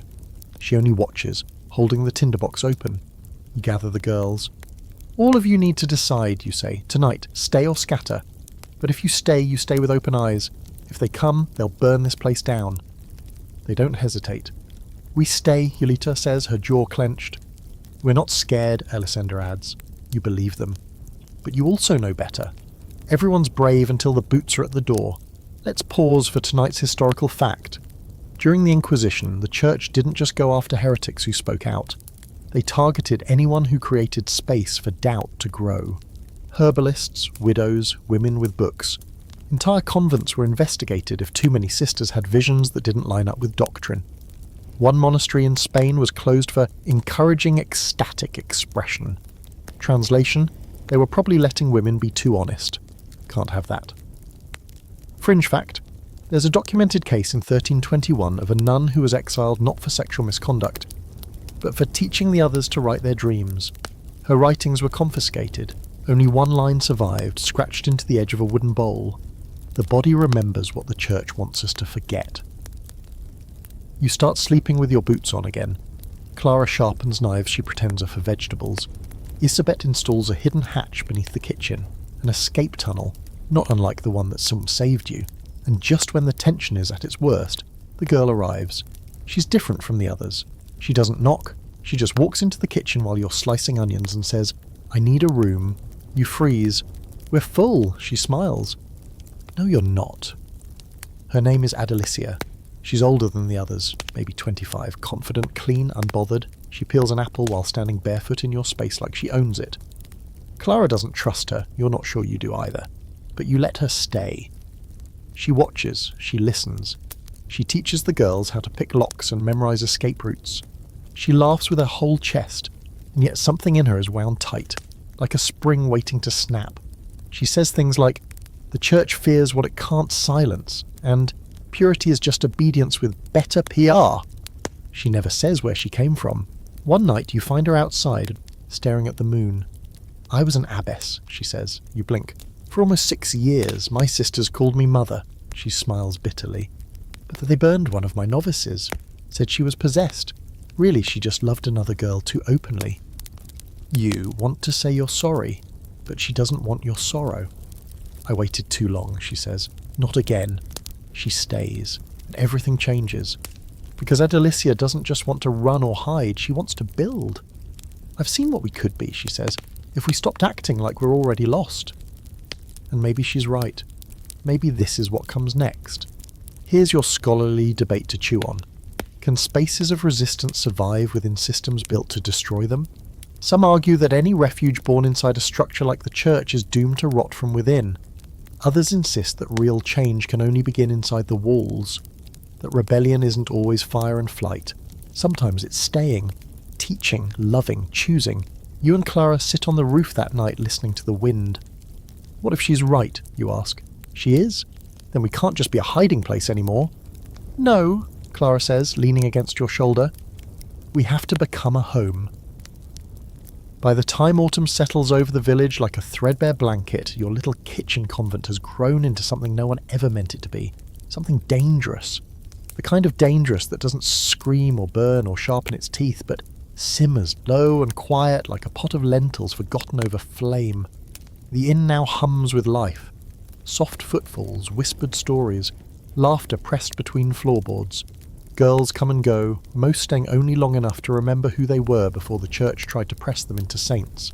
Some send letters after they leave, always unsigned. One just writes, "I kissed a girl in daylight." You hang that one on the wall right above the hearth.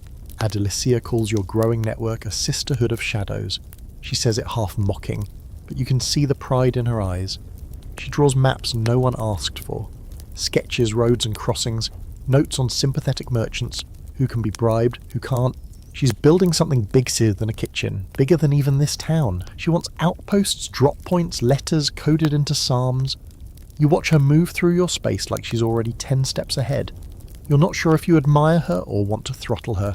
Possibly both. Clara, meanwhile, remains your still point. She doesn't care about plans or logistics. She cares about the girl who can't sleep because her nightmares speak in Latin. She cares about making sure there's always warm soup, about holding your hand under the table when it all gets too loud. You once told her she was the eye of the storm. She kissed you and said, "You're the reason the storm came in the first place. And you? You're not just surviving anymore. You're leading, somehow. You, who once barely spoke above a whisper in chapel, you're the one the girls look to now when someone new arrives bleeding, shaking, unsure. You're the one who lights the fire at dawn, who sets the rules, who breaks them when it counts." One night, a girl named Sabina arrives from a distant town, skin bruised, veil torn, knuckles raw. She doesn't speak for 3 days. Then one morning she opens her mouth and recites an entire hymn from memory. Only it's rewritten, every line inverted, every promise broken down and rebuilt into something raw and human. She calls it the Psalm of the Unforgiven. Adelicia wants to hide her, Clara wants to hold her. You hand her a pen. "Write more," you say, and she does. Here's your historical anchor for the night. There were nunneries in the Middle Ages where women lived semi-autonomous lives, teaching, healing, even writing. Some abbesses held more power than the local bishop, but this autonomy existed on a razor's edge. One wrong word, one suspicious relationship, one moment of excessive affection, and it could all be taken away. Convents were both sanctuary and surveillance. Love was allowed, but not desire. Friendship, yes. Intimacy, never. If two sisters were found to be too close, they were separated. Sometimes quietly, sometimes violently, fringe fact. In the 14th century, a French nun named Jeanne was put on public trial not for loving another nun, but for refusing to deny it. She stood in front of the clergy and said, "If God did not wish me to feel this way, he would not have made her so beautiful." The trial records mysteriously end mid-page. No sentence, no outcome, just silence. Back in your attic, Sabina finishes her rewritten hymnal. You bind it in old cloth and hide it beneath the floor. She's changed after writing. Not fixed, but less hollow. The same can't be said for Isabet. The old widow has grown thin, her hands tremble when she stirs broth. She speaks less. You notice she now lights candles in the early hours, muttering names under her breath. One morning you find her at the table, staring into an empty cup. "They're coming," she says softly. You don't ask how she knows, some people just know. You gather Clara, Adelicia, the girls. "It's time to scatter," you say, but Adelicia shakes her head. "No, this time we don't." You blink. We stay. We stand. The room falls silent. And here's the open scholarly debate. Should resistance be visible to count?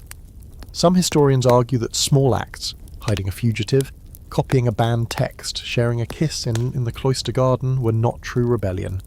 That real change came only through confrontation. Others disagree. They argue that in a world built to silence women, every choice made in secret was a radical act.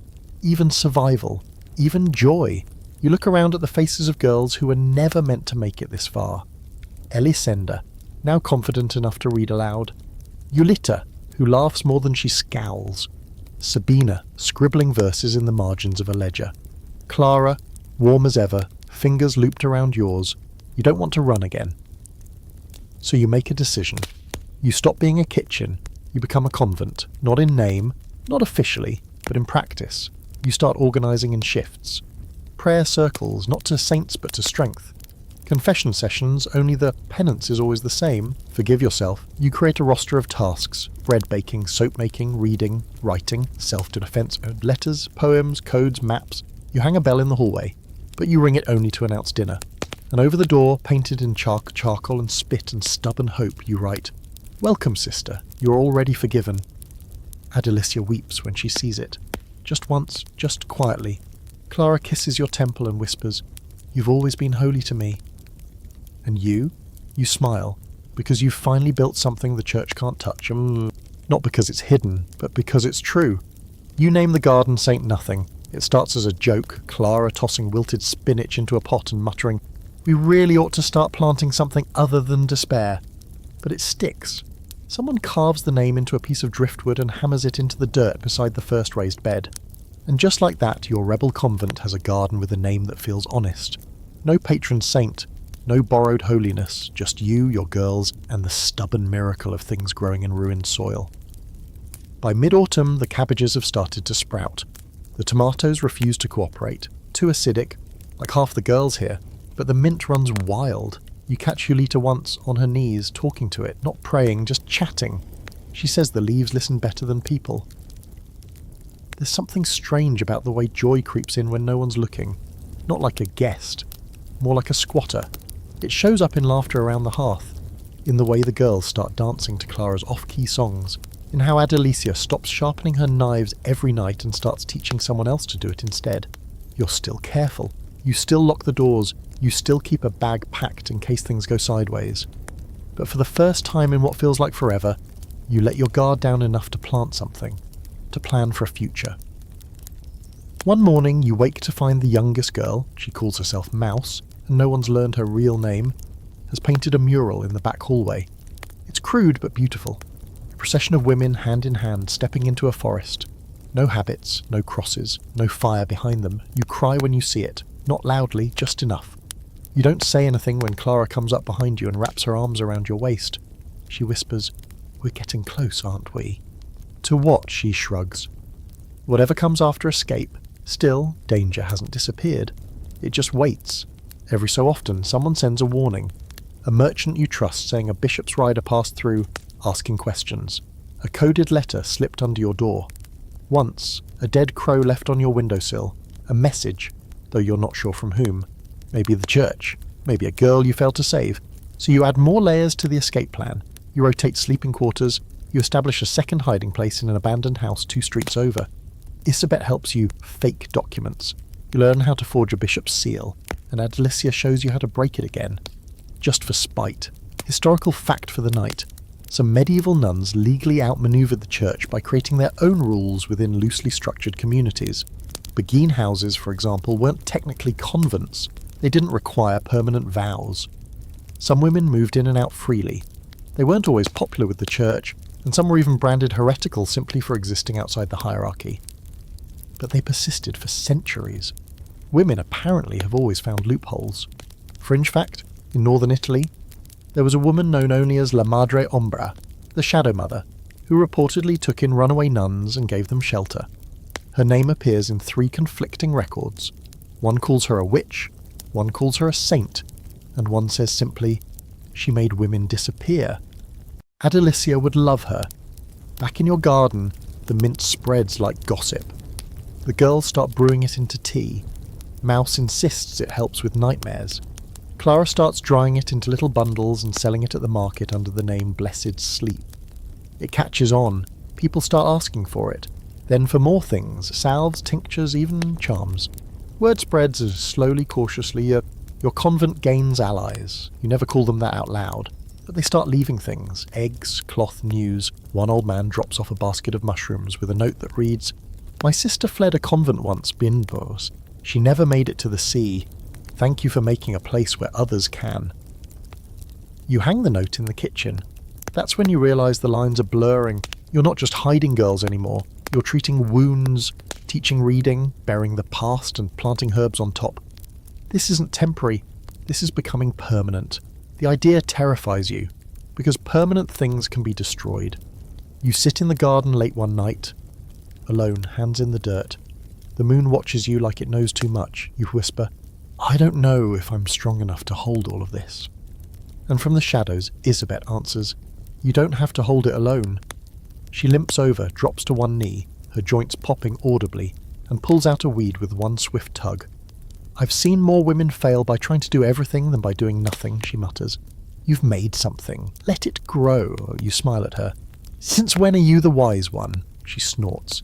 "Since I had to clean up after you." The next day you find a gift left in your room. A carved wooden medallion. No saints, no cross. Just 2 hands, intertwined, equal. There's no note, but you wear it anyway. That night you and Clara walk the perimeter. She takes your hand in hers. "You know what scares me?" she asks. You shake your head. That I'll forget what it felt like to live in fear. That I'll start thinking this is normal, safe. That you nod. Fear's a habit, like any other. "Do you think we'll ever be allowed peace?"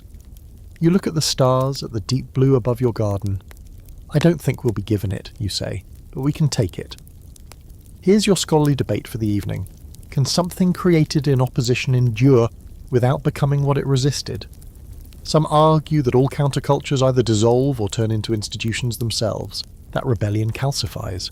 Others believe that resistance, when rooted in care, can evolve, that it doesn't have to harden, it can grow. Maybe your garden is proof of that. Not because it's perfect, but because it insists on blooming anyway. You call it nothing, but really it's everything.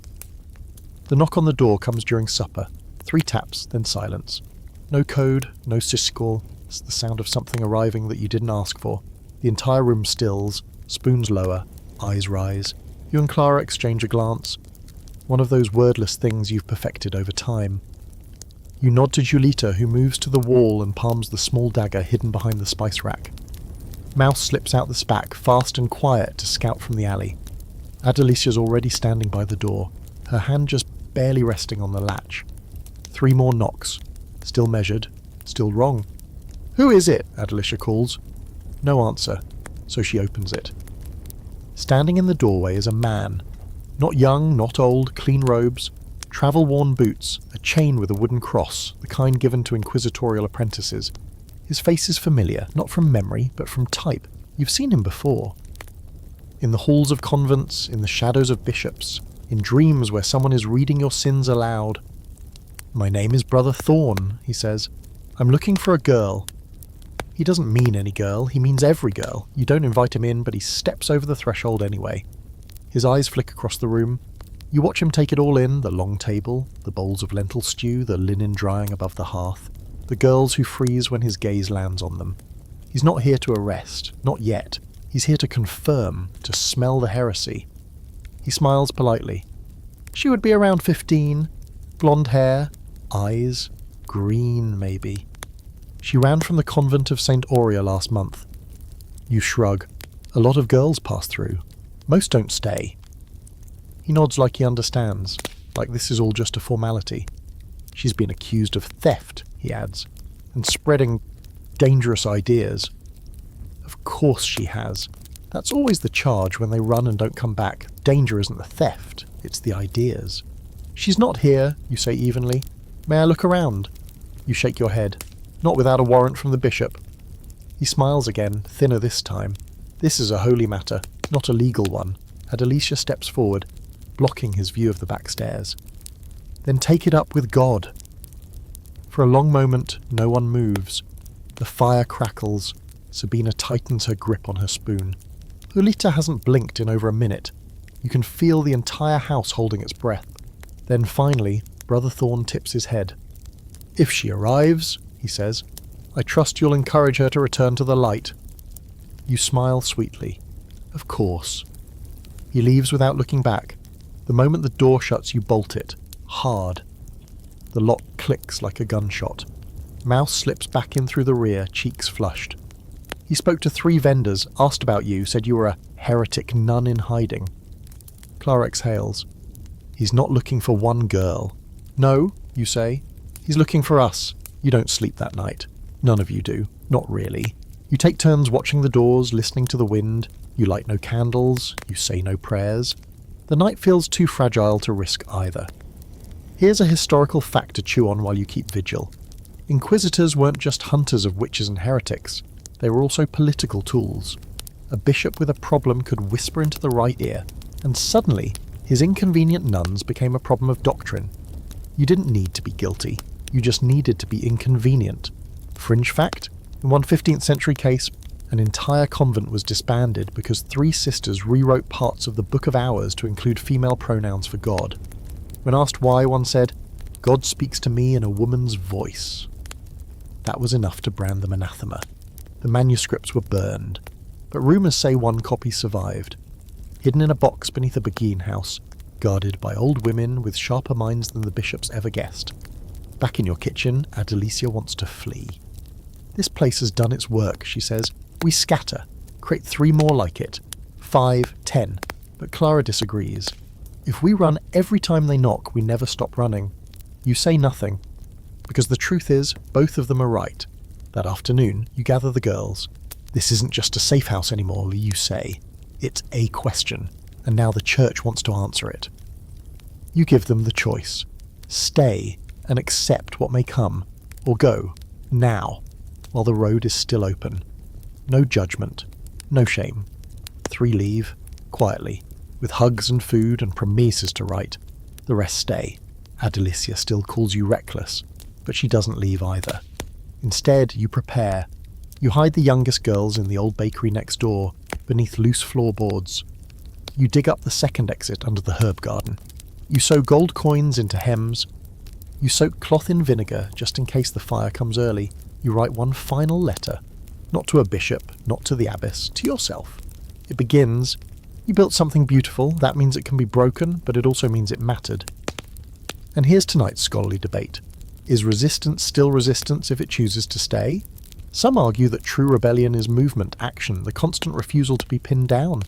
Others believe there's a power in holding ground. In saying you've taken everything else, you won't take this. You look around your house that night, your convent, your refuge, your rebellion.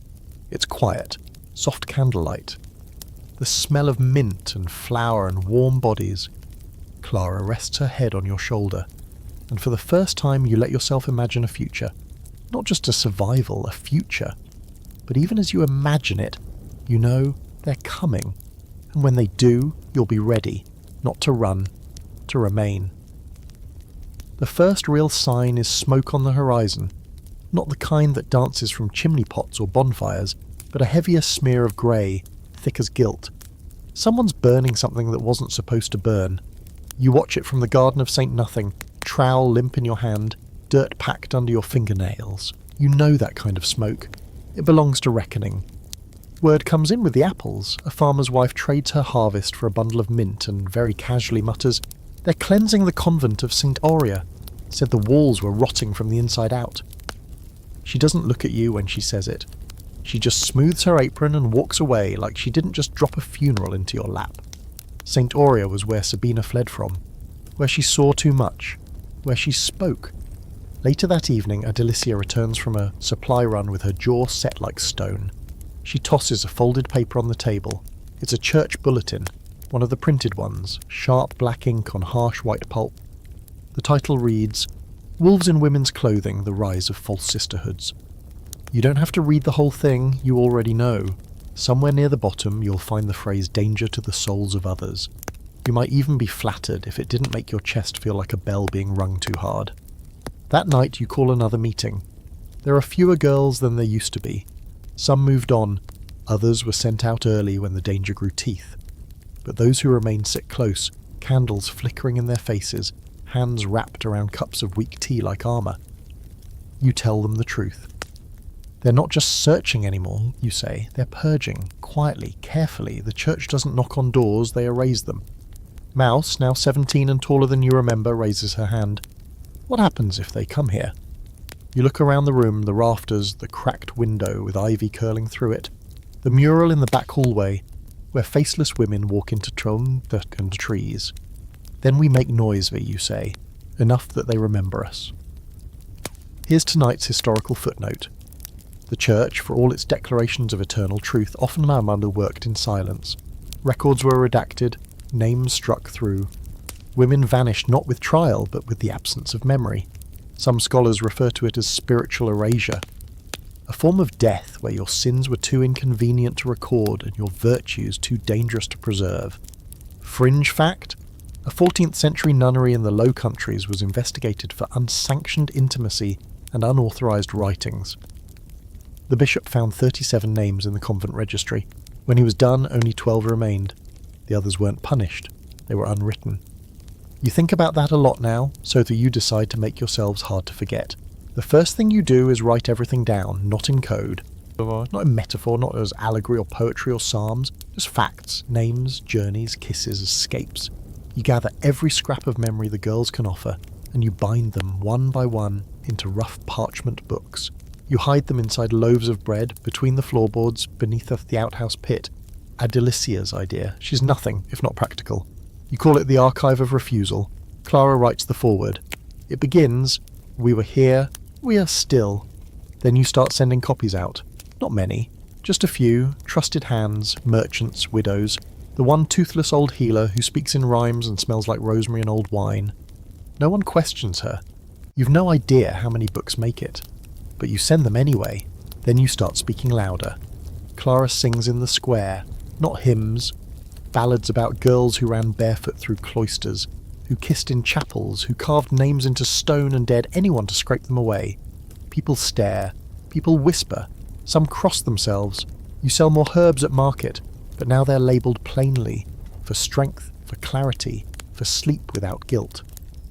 Sabina carves a small altar in the woods outside town. Just a pile of stones, a flower, and a message etched in Latin. God is not afraid of your body. It lasts 6 days before someone smashes it. She rebuilds it on the 7th. You hang a banner outside the inn, not big, not flamboyant, just enough. It reads, "This is holy ground." And it is. Because holiness, as you've learned, is not in the rules, it's in the refusal. It's in the girls who kiss scars instead of hiding them. In the laughter that echoes through rooms built by grief. In the quiet moments when someone admits they don't know what they believe anymore. And you tell them that's fine. Here's tonight's scholarly debate. Can memory be a form of protest?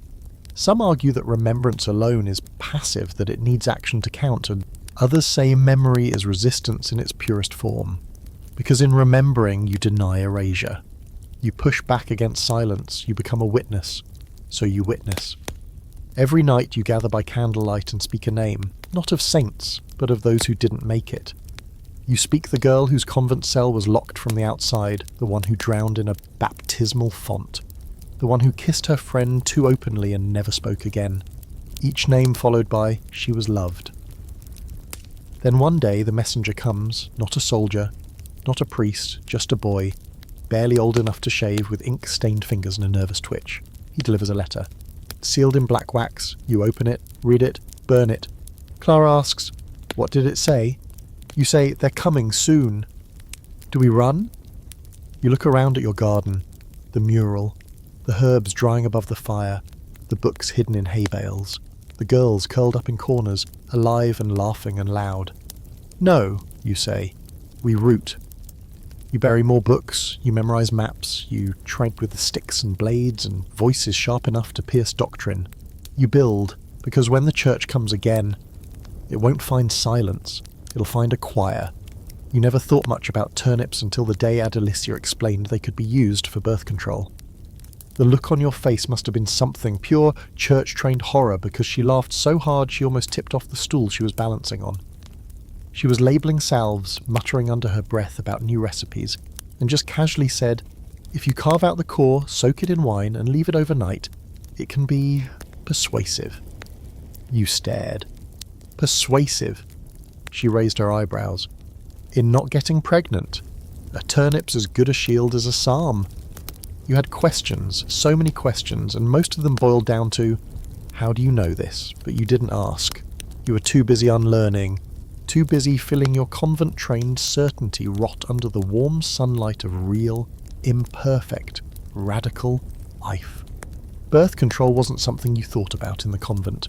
Why would it be? Your body, like your soul, belonged to God, or more accurately to the church. The only thing they taught you to protect was your virtue. But here, surrounded by women who had clawed their way out of silence, you started to understand that control meant something else.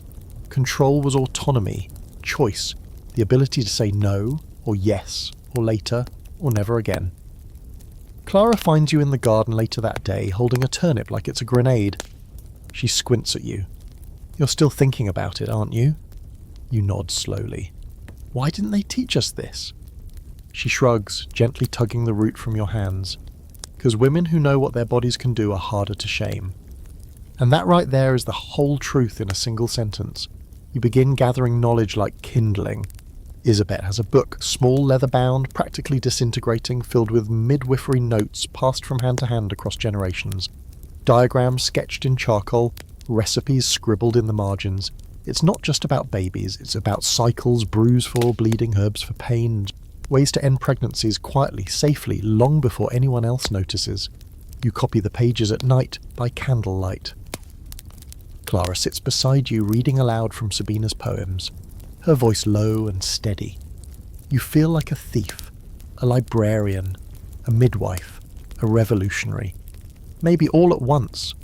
Fact check for the night. Medieval women absolutely knew how to avoid pregnancy. They weren't ignorant, they were silenced. Recipes for herbal contraceptives and abortifacients appear in texts across Europe, often disguised as treatments for excess womb heat, or wandering humours. Pennyroyal, rue, mugwort, silphium, these weren't mysteries, they were survival tools. Women shared them in whispers, passed them between each other like secret prayers, until the church caught on, and once it did, it cracked down hard, fringe fact. In 1322, a midwife in France was executed not for sorcery or heresy, but for encouraging women to escape the burdens of their station. Her crime? Teaching poor women how not to get pregnant. The church's reasoning was that it disrupted the divine order of things, that suffering was sacred, that childbirth was a holy punishment for Eve's curiosity. You'd like to punch that bishop in the mouth. Back in your kitchen, Adelicia is preparing what she calls the quiet tea, a mix of mugwort, parsley, wild ginger and honey. It's bitter, but it works. She tells the girls how to make it, how often to take it, how to bury the remnants deep so no one gets curious. One girl, barely 16, asks if this is a sin. Clara answers, it's a sin to lie about what your body needs. You don't say it aloud, but you think, it's also a sin to make a girl carry someone else's punishment in her womb. Soon, the quiet tea becomes just another recipe on the shelf, next to cough syrup and balm for bruises. The shame dries up faster than the herbs. Mouse designs a coded label for it, just a pressed violet glued to the jar. No name, just knowing. Meanwhile, Julita and Sabina start teaching self-defense in the alley behind the inn. It begins as a joke, Julita flipping Sabina over her shoulder during an argument about cooking, but it turns into something real. The girls train in secret, learning how to fight in silence, how to disable a man twice their size with a broom handle and the right leverage. Adelicia watches and mutters, now that's how you keep the peace. The town begins to whisper, not in anger, in awe. People start dropping by the inn not for tea or bread, but for advice. Wives, daughters, widows, they sit in the garden, ask questions in hushed tones, and leave with small bundles tucked into their cloaks. You see it in their eyes, that same flicker of awareness you felt the first time Clara kissed you like it wasn't a sin. And just like that, the rebellion grows again. Not with swords, with sage and wild mint. But the church hears about it. You know they do. Because one morning a parchment appears nailed to the town's public board. A warning. To those who traffic in unnatural counsel and false healing, your day of reckoning approaches. God will not be mocked, nor will his servants. It's unsigned, but you can taste the ink, clerical, bitter. That night, Clara finds you in the attic, sitting beside your pages of copied remedies. She kneels beside you. Do we stop? You shake your head. We hide better. Here's tonight's open scholarly debate. Were women's healing practices medicine or heresy? For centuries, the church drew blurry lines. If a man in robes performed a treatment, it was medicine. If a woman did it with herbs and prayer, it was witchcraft. Even today, historians wrestle with the truth. How much of what we've labelled superstition was actually just survival coded in the language women were allowed to use? You tuck the quiet tea behind a false wall in the pantry. You bury the birth records under the floorboards, right next to the archive of refusal. You sew small packets of herbs into the hems of cloaks, and you carve a new phrase into the wood above the kitchen door. No more holy punishment. Because holiness should not hurt, and neither should being a woman. You wake to the sound of boots, not the soft scuff of slippers, or the tread of girls slipping to the outhouse in the dark. These are heavier, purposeful, the kind that land like declarations. There's a rhythm to them, measured and military, even on the cobblestones. Your eyes fly open. You don't scream, you don't shake Clara away. She's already sitting up, her hand wrapped tight around your wrist. They're here, she says. You nod, and for a moment neither of you moves. Then the bells begin. Not church bells. Yours, hung from strings, from rafters, from iron nails and half-buried pots. You hear them chime from the back alley, from the herb garden, from the cellar vent. Mouse rigged them weeks ago. Sabina called them paranoia chimes. You'd smiled then, now you're grateful. You roll off the cot, whisper instructions that don't need repeating. Clara grabs the satchel by the door. Inside, forged documents, hidden coin, the backup key to the bakery tunnel. You shove a second satchel toward the foot of the stairs, prepped for Mouse and Julita. You don't need to call them, they'll already be moving. Outside, boots scatter. Some head toward the chapel, some toward the market, some toward you. They're not bothering with subtlety. This isn't a search. This is a raid. You bolt the front door from the inside, then slide the dresser in front of it.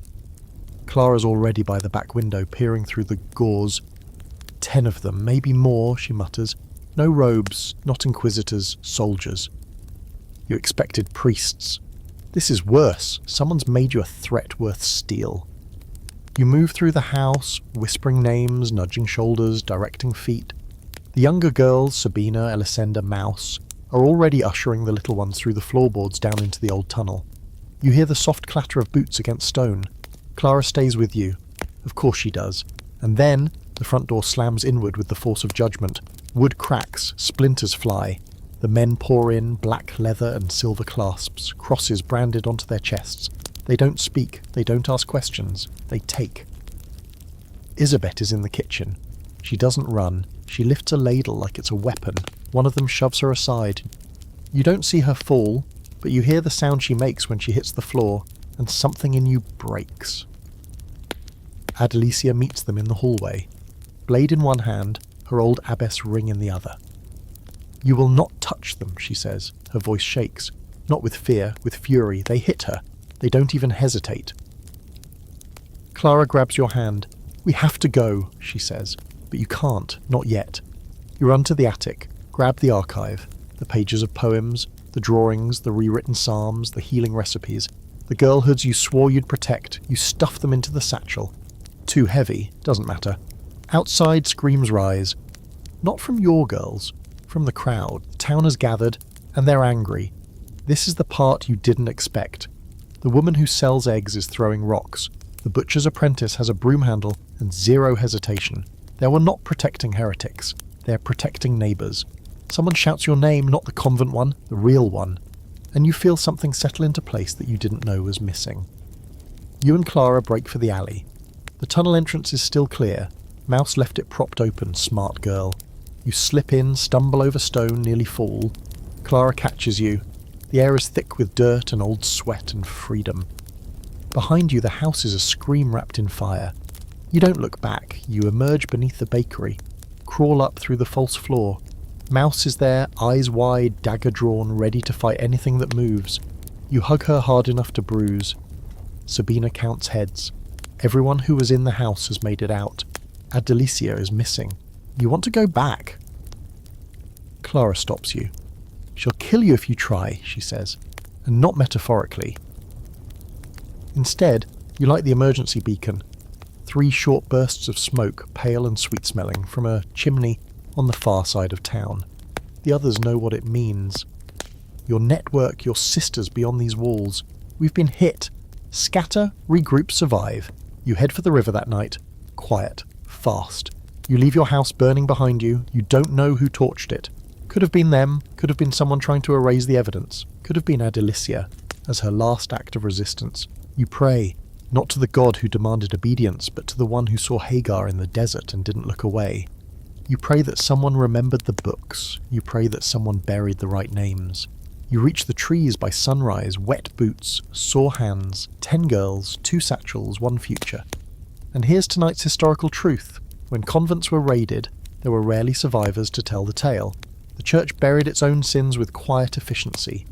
Property was seized, women were rehomed, and no one asked questions. Those who escaped often had to live as widows, even though no husband had died.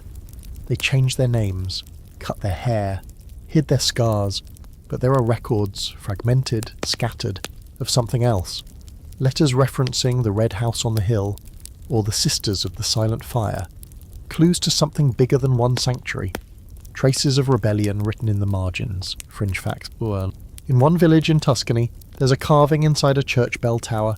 Non est muta. Soror ardet. She is not silent. Sister Burns. Open scholarly debate. Was this just metaphor? Or was it code, proof of a wider network? Evidence of rebellion passed through generations in ashen ink. You believe it was real, because you helped build it. You camped that night beside the river, under a sky littered with stars and smoke. Clara pulls you close, wraps the last of the dry cloth around your shoulders, and says, "You didn't fail." You shake your head. "I couldn't save them all, but you saved enough." You close your eyes and see Adelicia's face. Hear her last words. "Make them remember us," and you will. You'll rebuild somewhere else, even if it's with nothing but mud and rage and mint leaves. Even if it takes the rest of your life. Because this fire doesn't end in ash, it ends in roots. The second house is a ruin, not metaphorically. It's an actual ruin. Half a stone wall, a chimney with no fireplace, and a roof that only exists if you squint. You find it 3 days after the raid, deep in the northern woods, past the old sheep path no one's used in years. Clara spots it first through a break in the trees. "There," she whispers, pointing with the quiet urgency of someone offering hope like it might break. "It's nothing."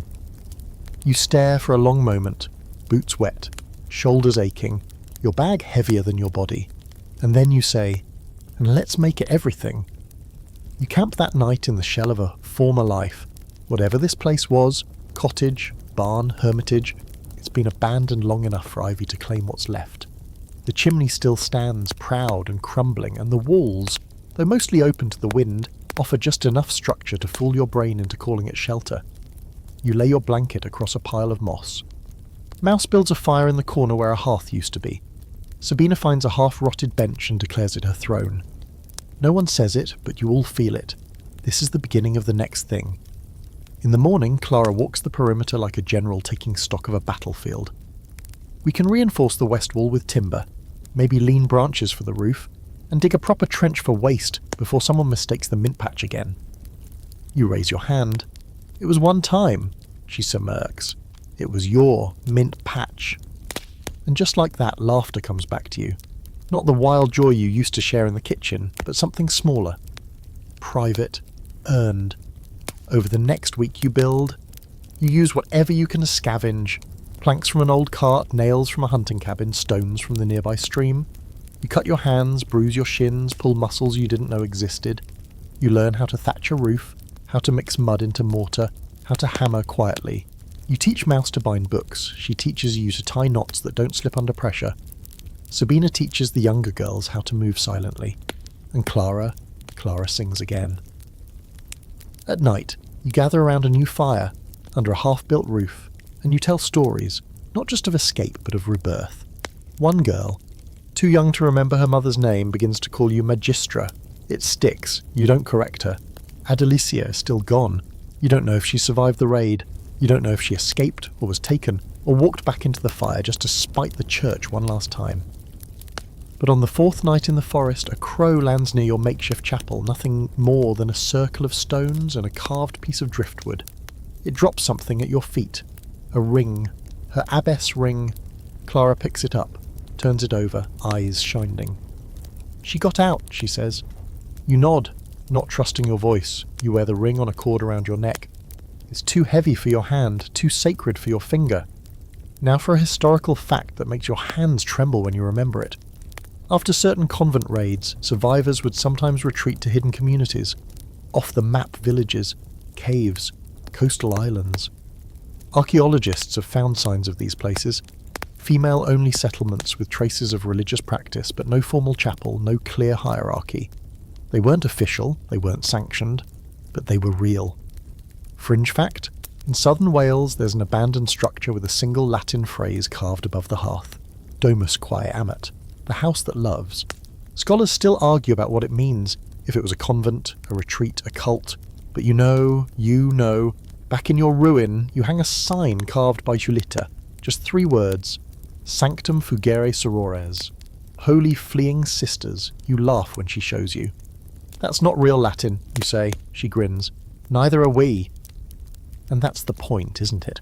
You were never meant to be saints. You were never meant to be holy. You were supposed to be silent, small, obedient, useful. But now you're something else entirely. You're the after. The girls begin calling the new place Ashwood, because it rose from fire, because it's surrounded by tree, because it sounds like something from a legend they're writing themselves. And here's the scholarly debate for the night. Can a sanctuary born from flight ever be permanent? Is it destined to collapse under its own secrecy, or does the act of surviving give it permanence of a different kind, something etched into memory rather than stone? Some argue that any institution built outside law and tradition is doomed to fall. Others believe that survival is legacy, that passing the story on is a form of permanence all its own. You believe in the second one, because every girl who arrives at Ashwood, mud on her hem, fear in her eyes, breath caught between should I have come and can I stay, is living proof. You don't ask where they're from, not at first. You let them eat, wash, sleep. Then you say, what do you want to be called? And whatever name they give, you write it down in a ledger made from stitched parchment and bark. The new registry, not a list of sinners, not a list of lost, just a ledger of women who refused. You no longer run, you no longer hide, but you still plan. If they come again, and they will, you'll scatter like seeds. You've already mapped 3 other sites. One in the caves, one by the coast, one in an abandoned bell tower. You train in silence. In strength. In running and returning, in building fast and hiding well. Ashwood is your route. But it won't be the only one. That night, as the wind howls through the trees and the stars burn like memory, Clara presses her lips to your temple and says, "We are more than ghosts," and you whisper back, "We are the ones they tried to silence, and failed." Winter comes without asking. It always does, of course, but this time it feels personal, like the trees have conspired with the wind, like the frost is just the world's way of reminding you how fragile this all is. At Ashwood, the cold doesn't knock. It walks in through the broken walls, sits at your fire, steals the heat from your bones. The snow falls heavy, not beautiful, not poetic, just dense and wet and relentless. It weighs down the roof and the spirits. You ration food. You wear every layer you have. You start burning things you never meant to burn. Old crates, broken furniture, a hymn book someone smuggled from their convent and once swore they'd keep forever. You watch the pages curl in the flames, and you think about how many things you were once told were sacred. Now, survival is sacred, and even that costs more than it should.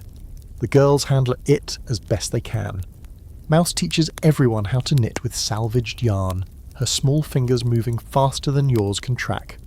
Julita sharpens sticks into spears and organises patrol shifts, just in case the church decides snow makes good cover. Clara invents a new stew every day, each more experimental than the last. She calls it creative desperation.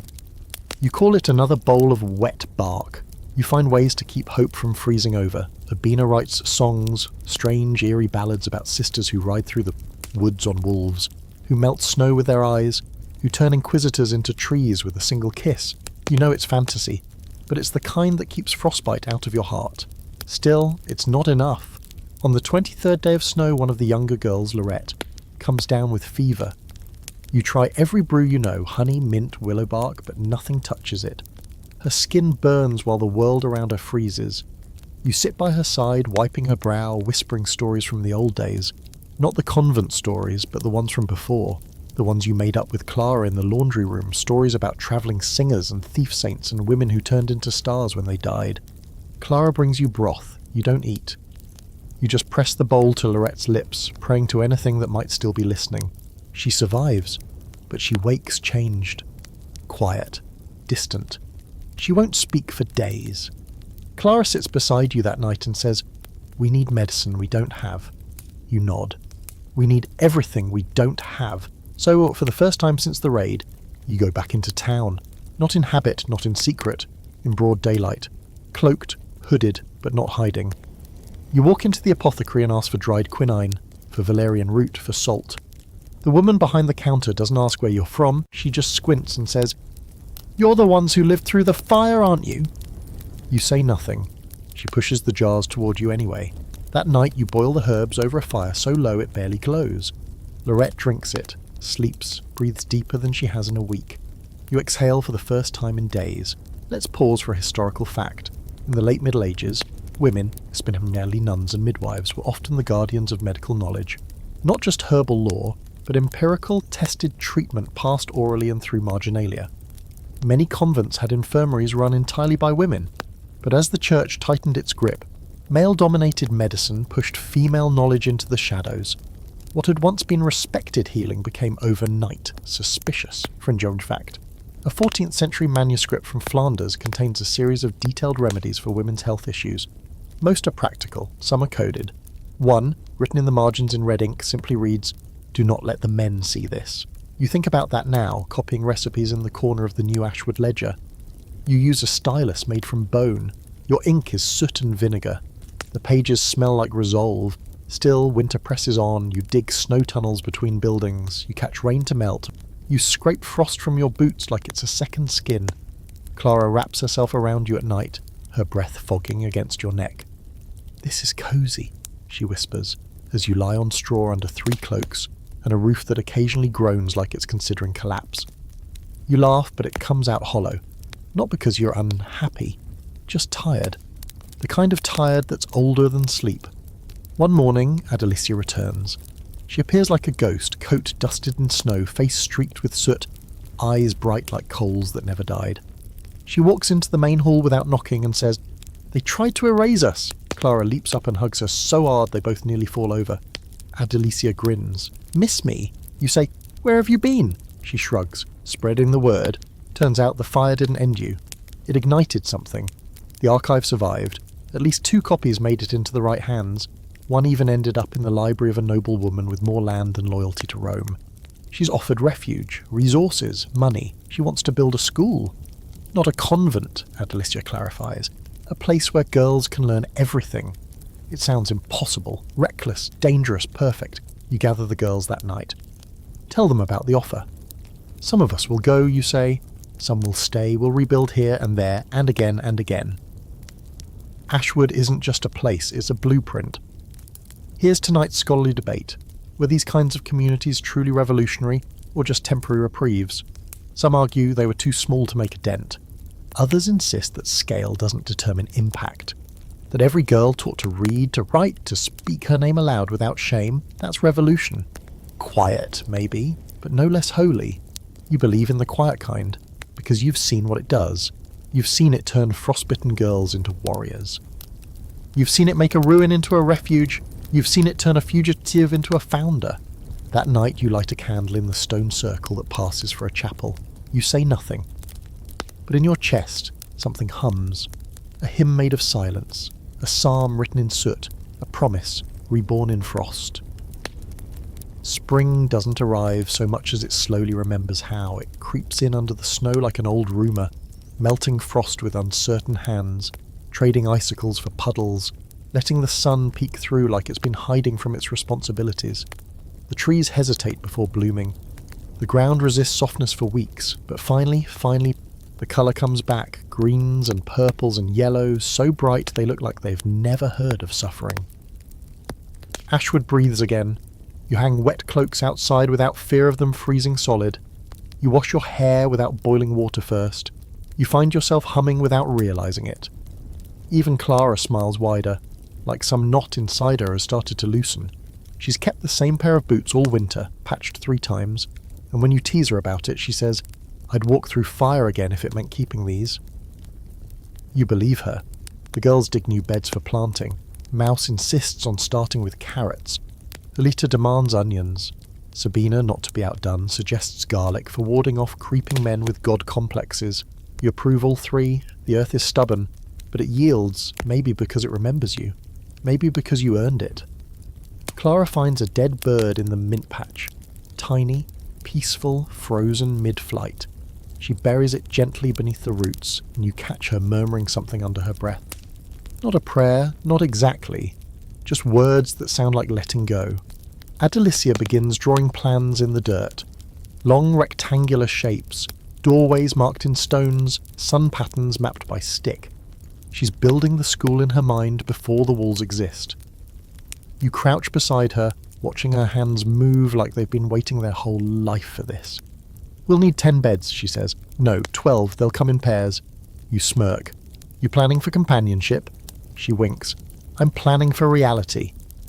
And it's true. Since Winter's Thaw, the girls have started pairing off more openly. There's no shame here anymore, not among yourselves. The affection is as natural as the rain. You catch Mouse braiding Sabina's hair while whispering secrets in her ear. You find Julita and Elisenda reading poetry together with their legs tangled. No one bothers pretending it's anything other than what it is. Intimacy born of safety, a softness earned through fire. One evening, Clara presses a flower behind your ear. "You're growing," she says. "I'm covered in dirt." Still counts. Later that night she writes a new song. It's not a hymn, not quite. More of a lullaby for ex-nuns. It begins, "God didn't abandon you, she just found a quieter home." You cry when you hear it. Clara pretends not to notice. She just keeps singing. Historical fact time. Throughout the medieval period there were moments, brief, quiet, hard to trace, when women carved out real autonomy. Beguine communities, women-led hospitals, even secret scriptoriums where they probably wrote, translated and preserved knowledge that would have otherwise been claimed by men or lost to flame. These places rarely lasted, but they left fingerprints. You've read the texts, you've seen the handwriting shift from Latin to the softer curves of the vernacular. Women teaching women. No bishops in sight. Fringe fact: in a 15th century inventory of confiscated items from a suspect female-led community in the Rhineland, authorities catalogue 37 books. Only 3 were religious. The rest? Astronomy, anatomy, agriculture. One was titled The Language of Fireflies. Scholars still debate whether it was science, poetry or code. You like to think it was all 3. Back at Ashwood, the girls begin writing again. Not just survival notes or warnings or coded messages, but real writing. Poems, essays, plays. One girl pens a comedic dialogue between 2 stubborn abbesses arguing over who's more heretical. It ends with them kissing behind a bookshelf. You applaud. Clara directs it. Sabina builds the bookshelf. It's ridiculous. And it's perfect. The school becomes more real by the day. Letters arrive from allies. One from the noblewoman who first received the archive.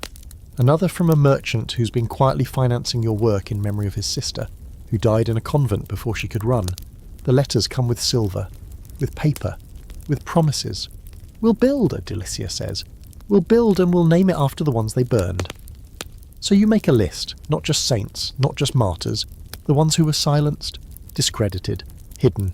You find 30 names by spring's end, you paint them on stones, you lay them in a circle, you call it the sanctum of the erased.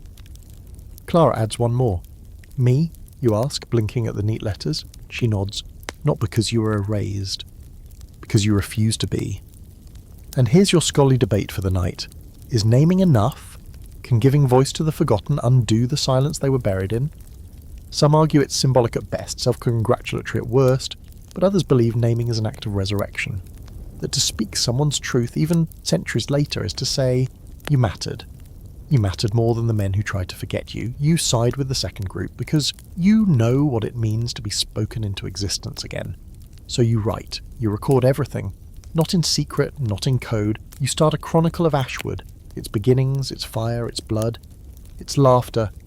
You write your story and Clara's and Alicia's. You write Mouse's poem about the moon bleeding silver. You write Sabina's jokes. You write Julita's stubborn loyalty. You leave nothing out, not the shame, not the pain, not the mistakes. Especially not the mistakes. Because this story isn't about saints, it's about survival. And spring is a good time for stories like that. Summer slides in like it owns the place, no fanfare, no knock. Just a thick heat that drapes over Ashwood like an uninvited guest who intends to stay the whole season. The air smells like soil and lavender, sweat and ash. The girls tie up their dresses, barefoot in the dirt, their arms streaked with sun and flour and ink. It's the kind of heat that makes everything feel louder. Laughter, arguments, kisses stolen between garden rows. You'd think danger might quiet them. It doesn't. It just makes them louder, bolder, as if being heard is the only way to stay alive. You don't stop them. Let the church come. Let them hear what joy sounds like when it's been freed from guilt. The school, still just stone foundations and rough sketches, has begun to feel like a promise. There's a frame now, a door. Sabina carved the word Ardor into the lintel, and no one asked her what it meant, but everyone knew. Mouse found an old bell, cracked and crooked, and hung it in a pine tree. She rings it whenever someone learns something new, how to write their name, how to tie a bandage, how to say I'm not afraid without their voice shaking. You ring it the day you realise you're no longer waiting to be punished.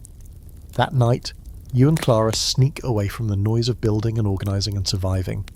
You find the small stream behind the woods, the one that smells like moss and lightning. You sit with your feet in the water. She brings you wild strawberries. You bring her a page from the Chronicle, the section where you wrote about your first kiss. The one in the laundry closet, the one that smelled like starch and incense and something dangerous. She reads it in silence, then presses her forehead to yours and says, "You saved me, you know." You shake your head. "You saved me. You're both wrong. You saved each other, and it's summer. Let it be romance. You've earned it. Here's your historical footnote for tonight.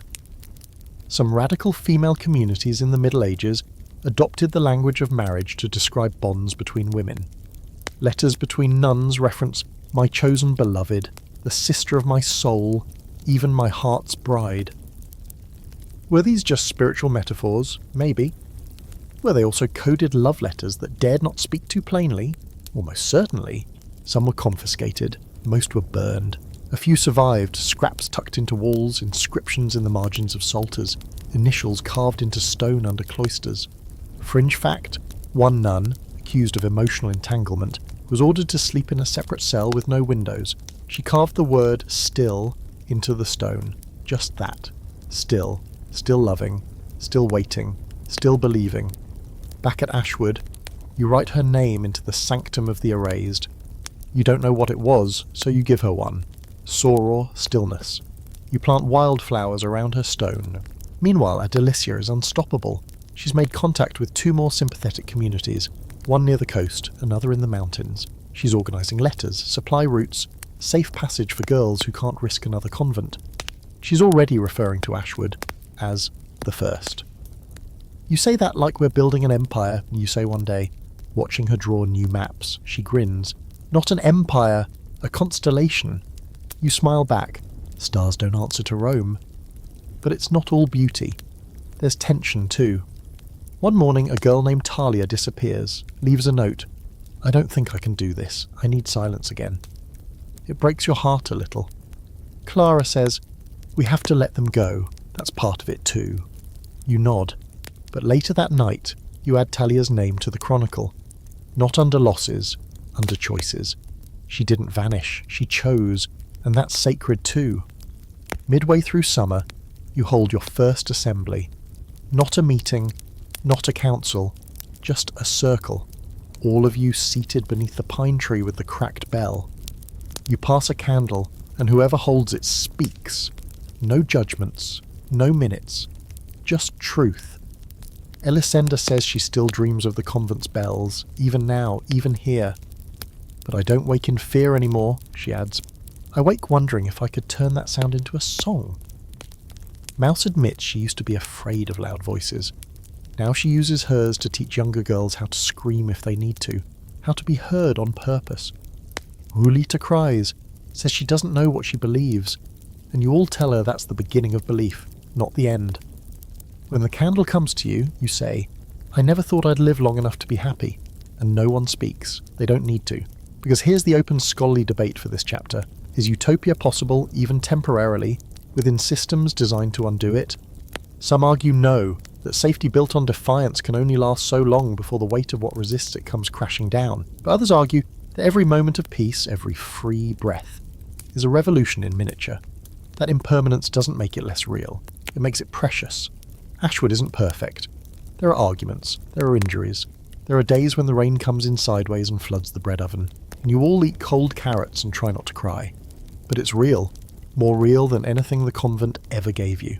One day a stranger arrives. An old woman with a twisted cane, hair like steel wool, eyes like unfinished poetry. She says nothing, just walks through Ashwood like she's measuring it, watching, weighing. Finally she hands you a scroll, wrapped in oilcloth, sealed in mustaches, with a sigil you don't recognize. Inside names. Dozens, maybe hundreds. Survivors? You ask. No, she says. Writers. And that's when it begins again. You're no longer just building a school, you're building a library, not for saints, for witnesses. That night you write 2 new lines in the chronicle. We began in silence. We will end in song. The library starts with a table. Not a grand hall, not a tower of books bound in calfskin and gold. Just a table, battered, lopsided, dragged from an abandoned mill house 3 valleys over. Ulita breaks off one of the legs halfway through the journey. Mouse fixes it with a brick and a prayer. No one complains. It holds weight.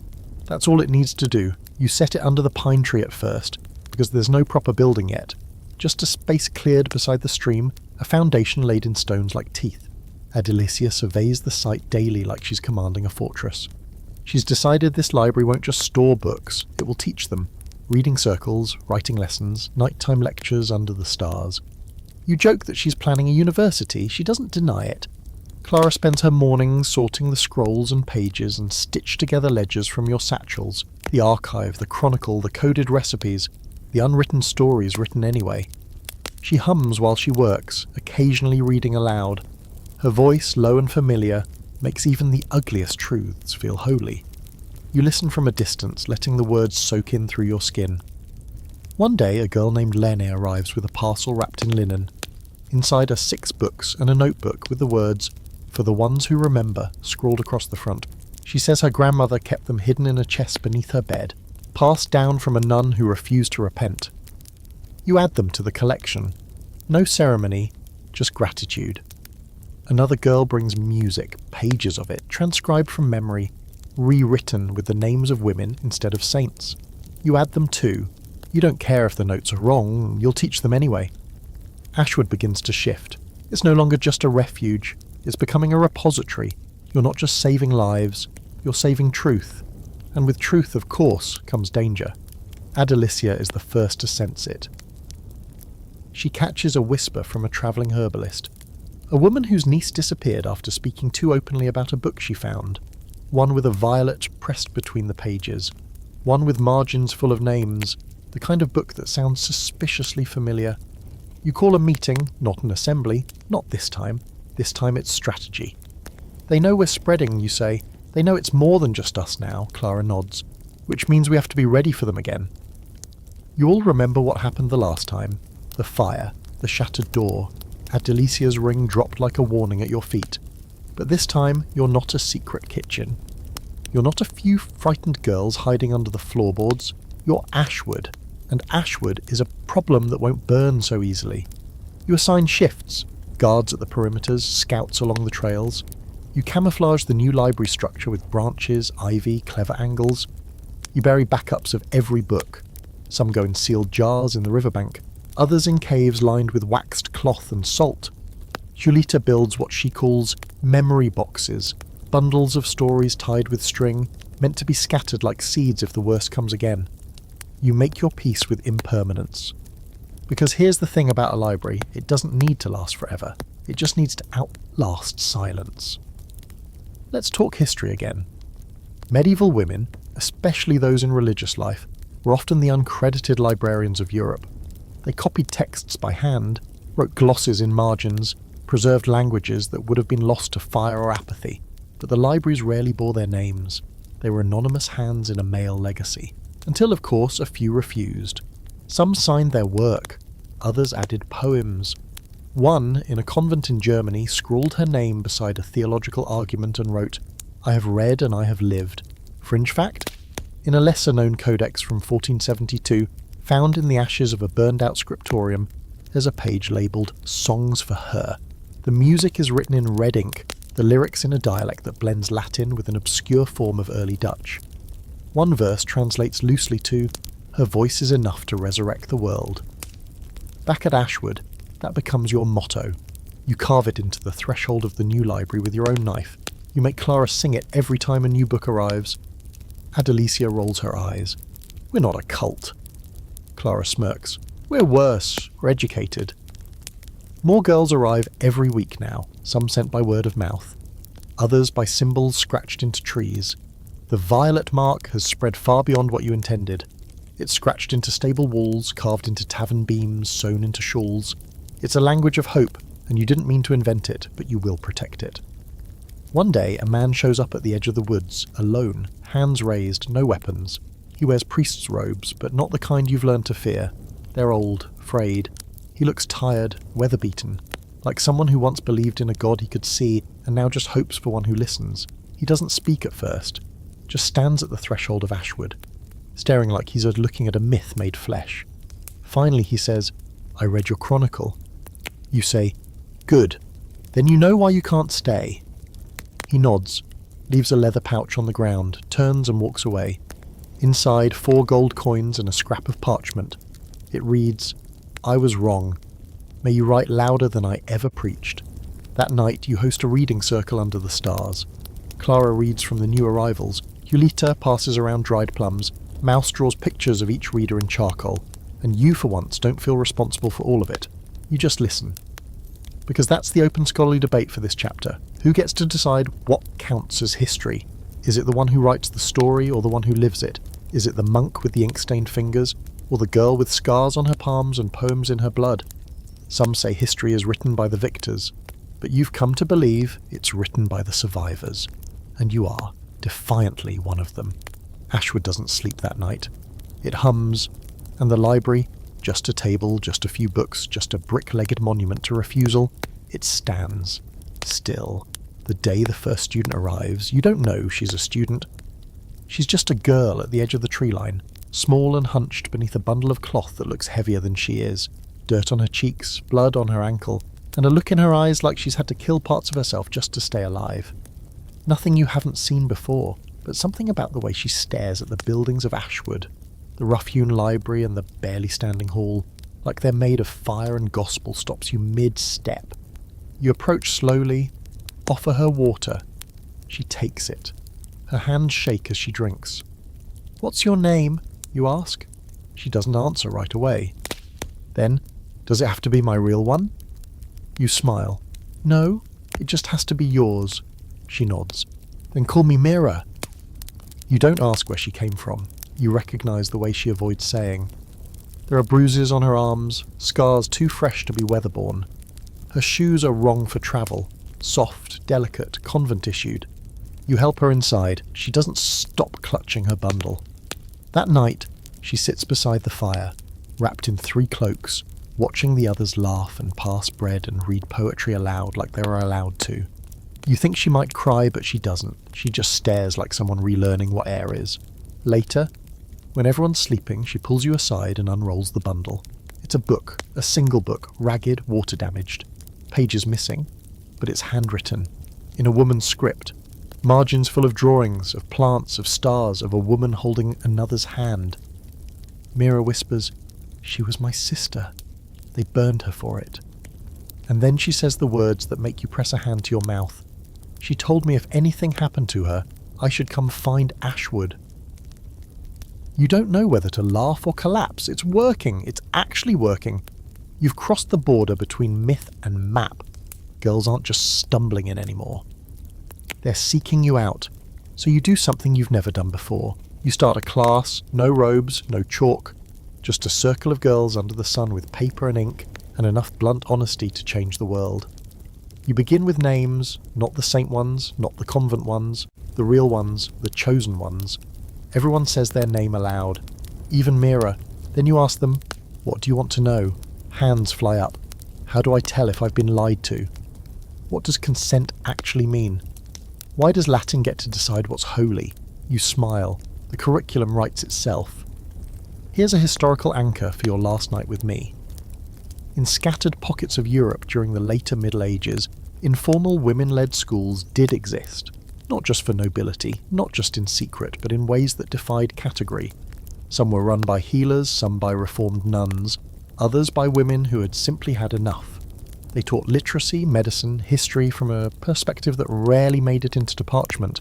They passed down skills and stories that the church considered non-essential, which, of course, meant dangerous fringe fact. A girl's primer found buried beneath an orchard in Burgundy had pages teaching both Latin and herbal contraception. One margin read, "This is not for his sake, it is for yours."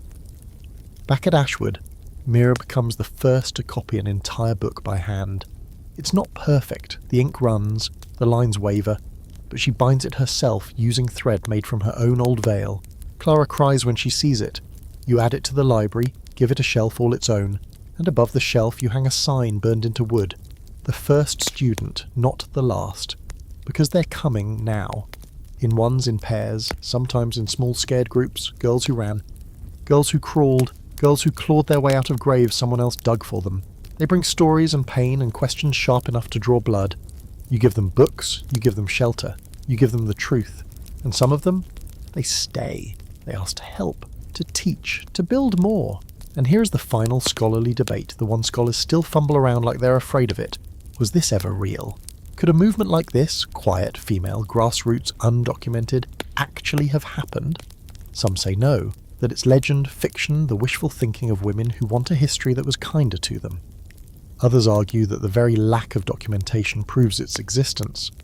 That absence, in this case, is not proof of fiction but of fear, because when women built something the church couldn't control, the first thing it did was erase the evidence. You don't need the debate.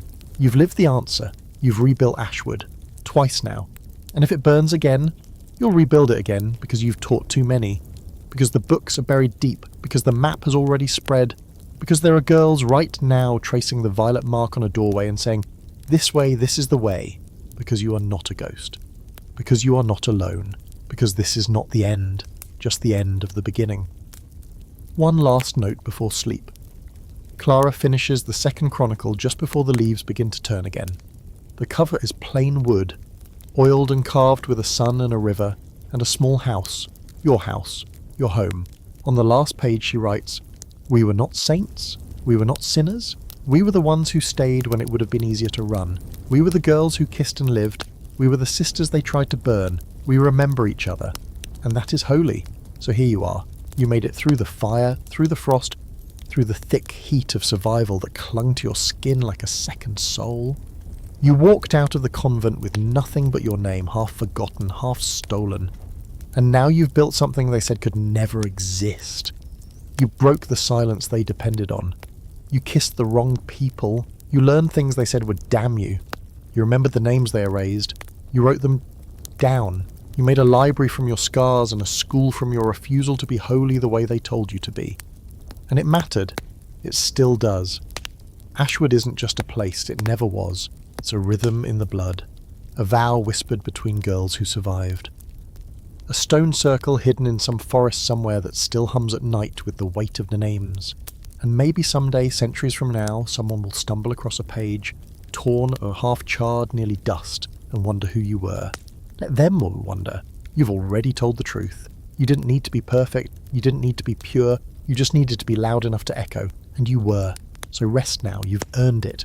You're safe, you're remembered, you're not alone. Now turn off the light. Let the hush settle in your chest like a hymn. Let your breath slow to the pace of old stories, of pages turning in the dark. Whatever tomorrow brings, know this, you are here and you are holy exactly as you are.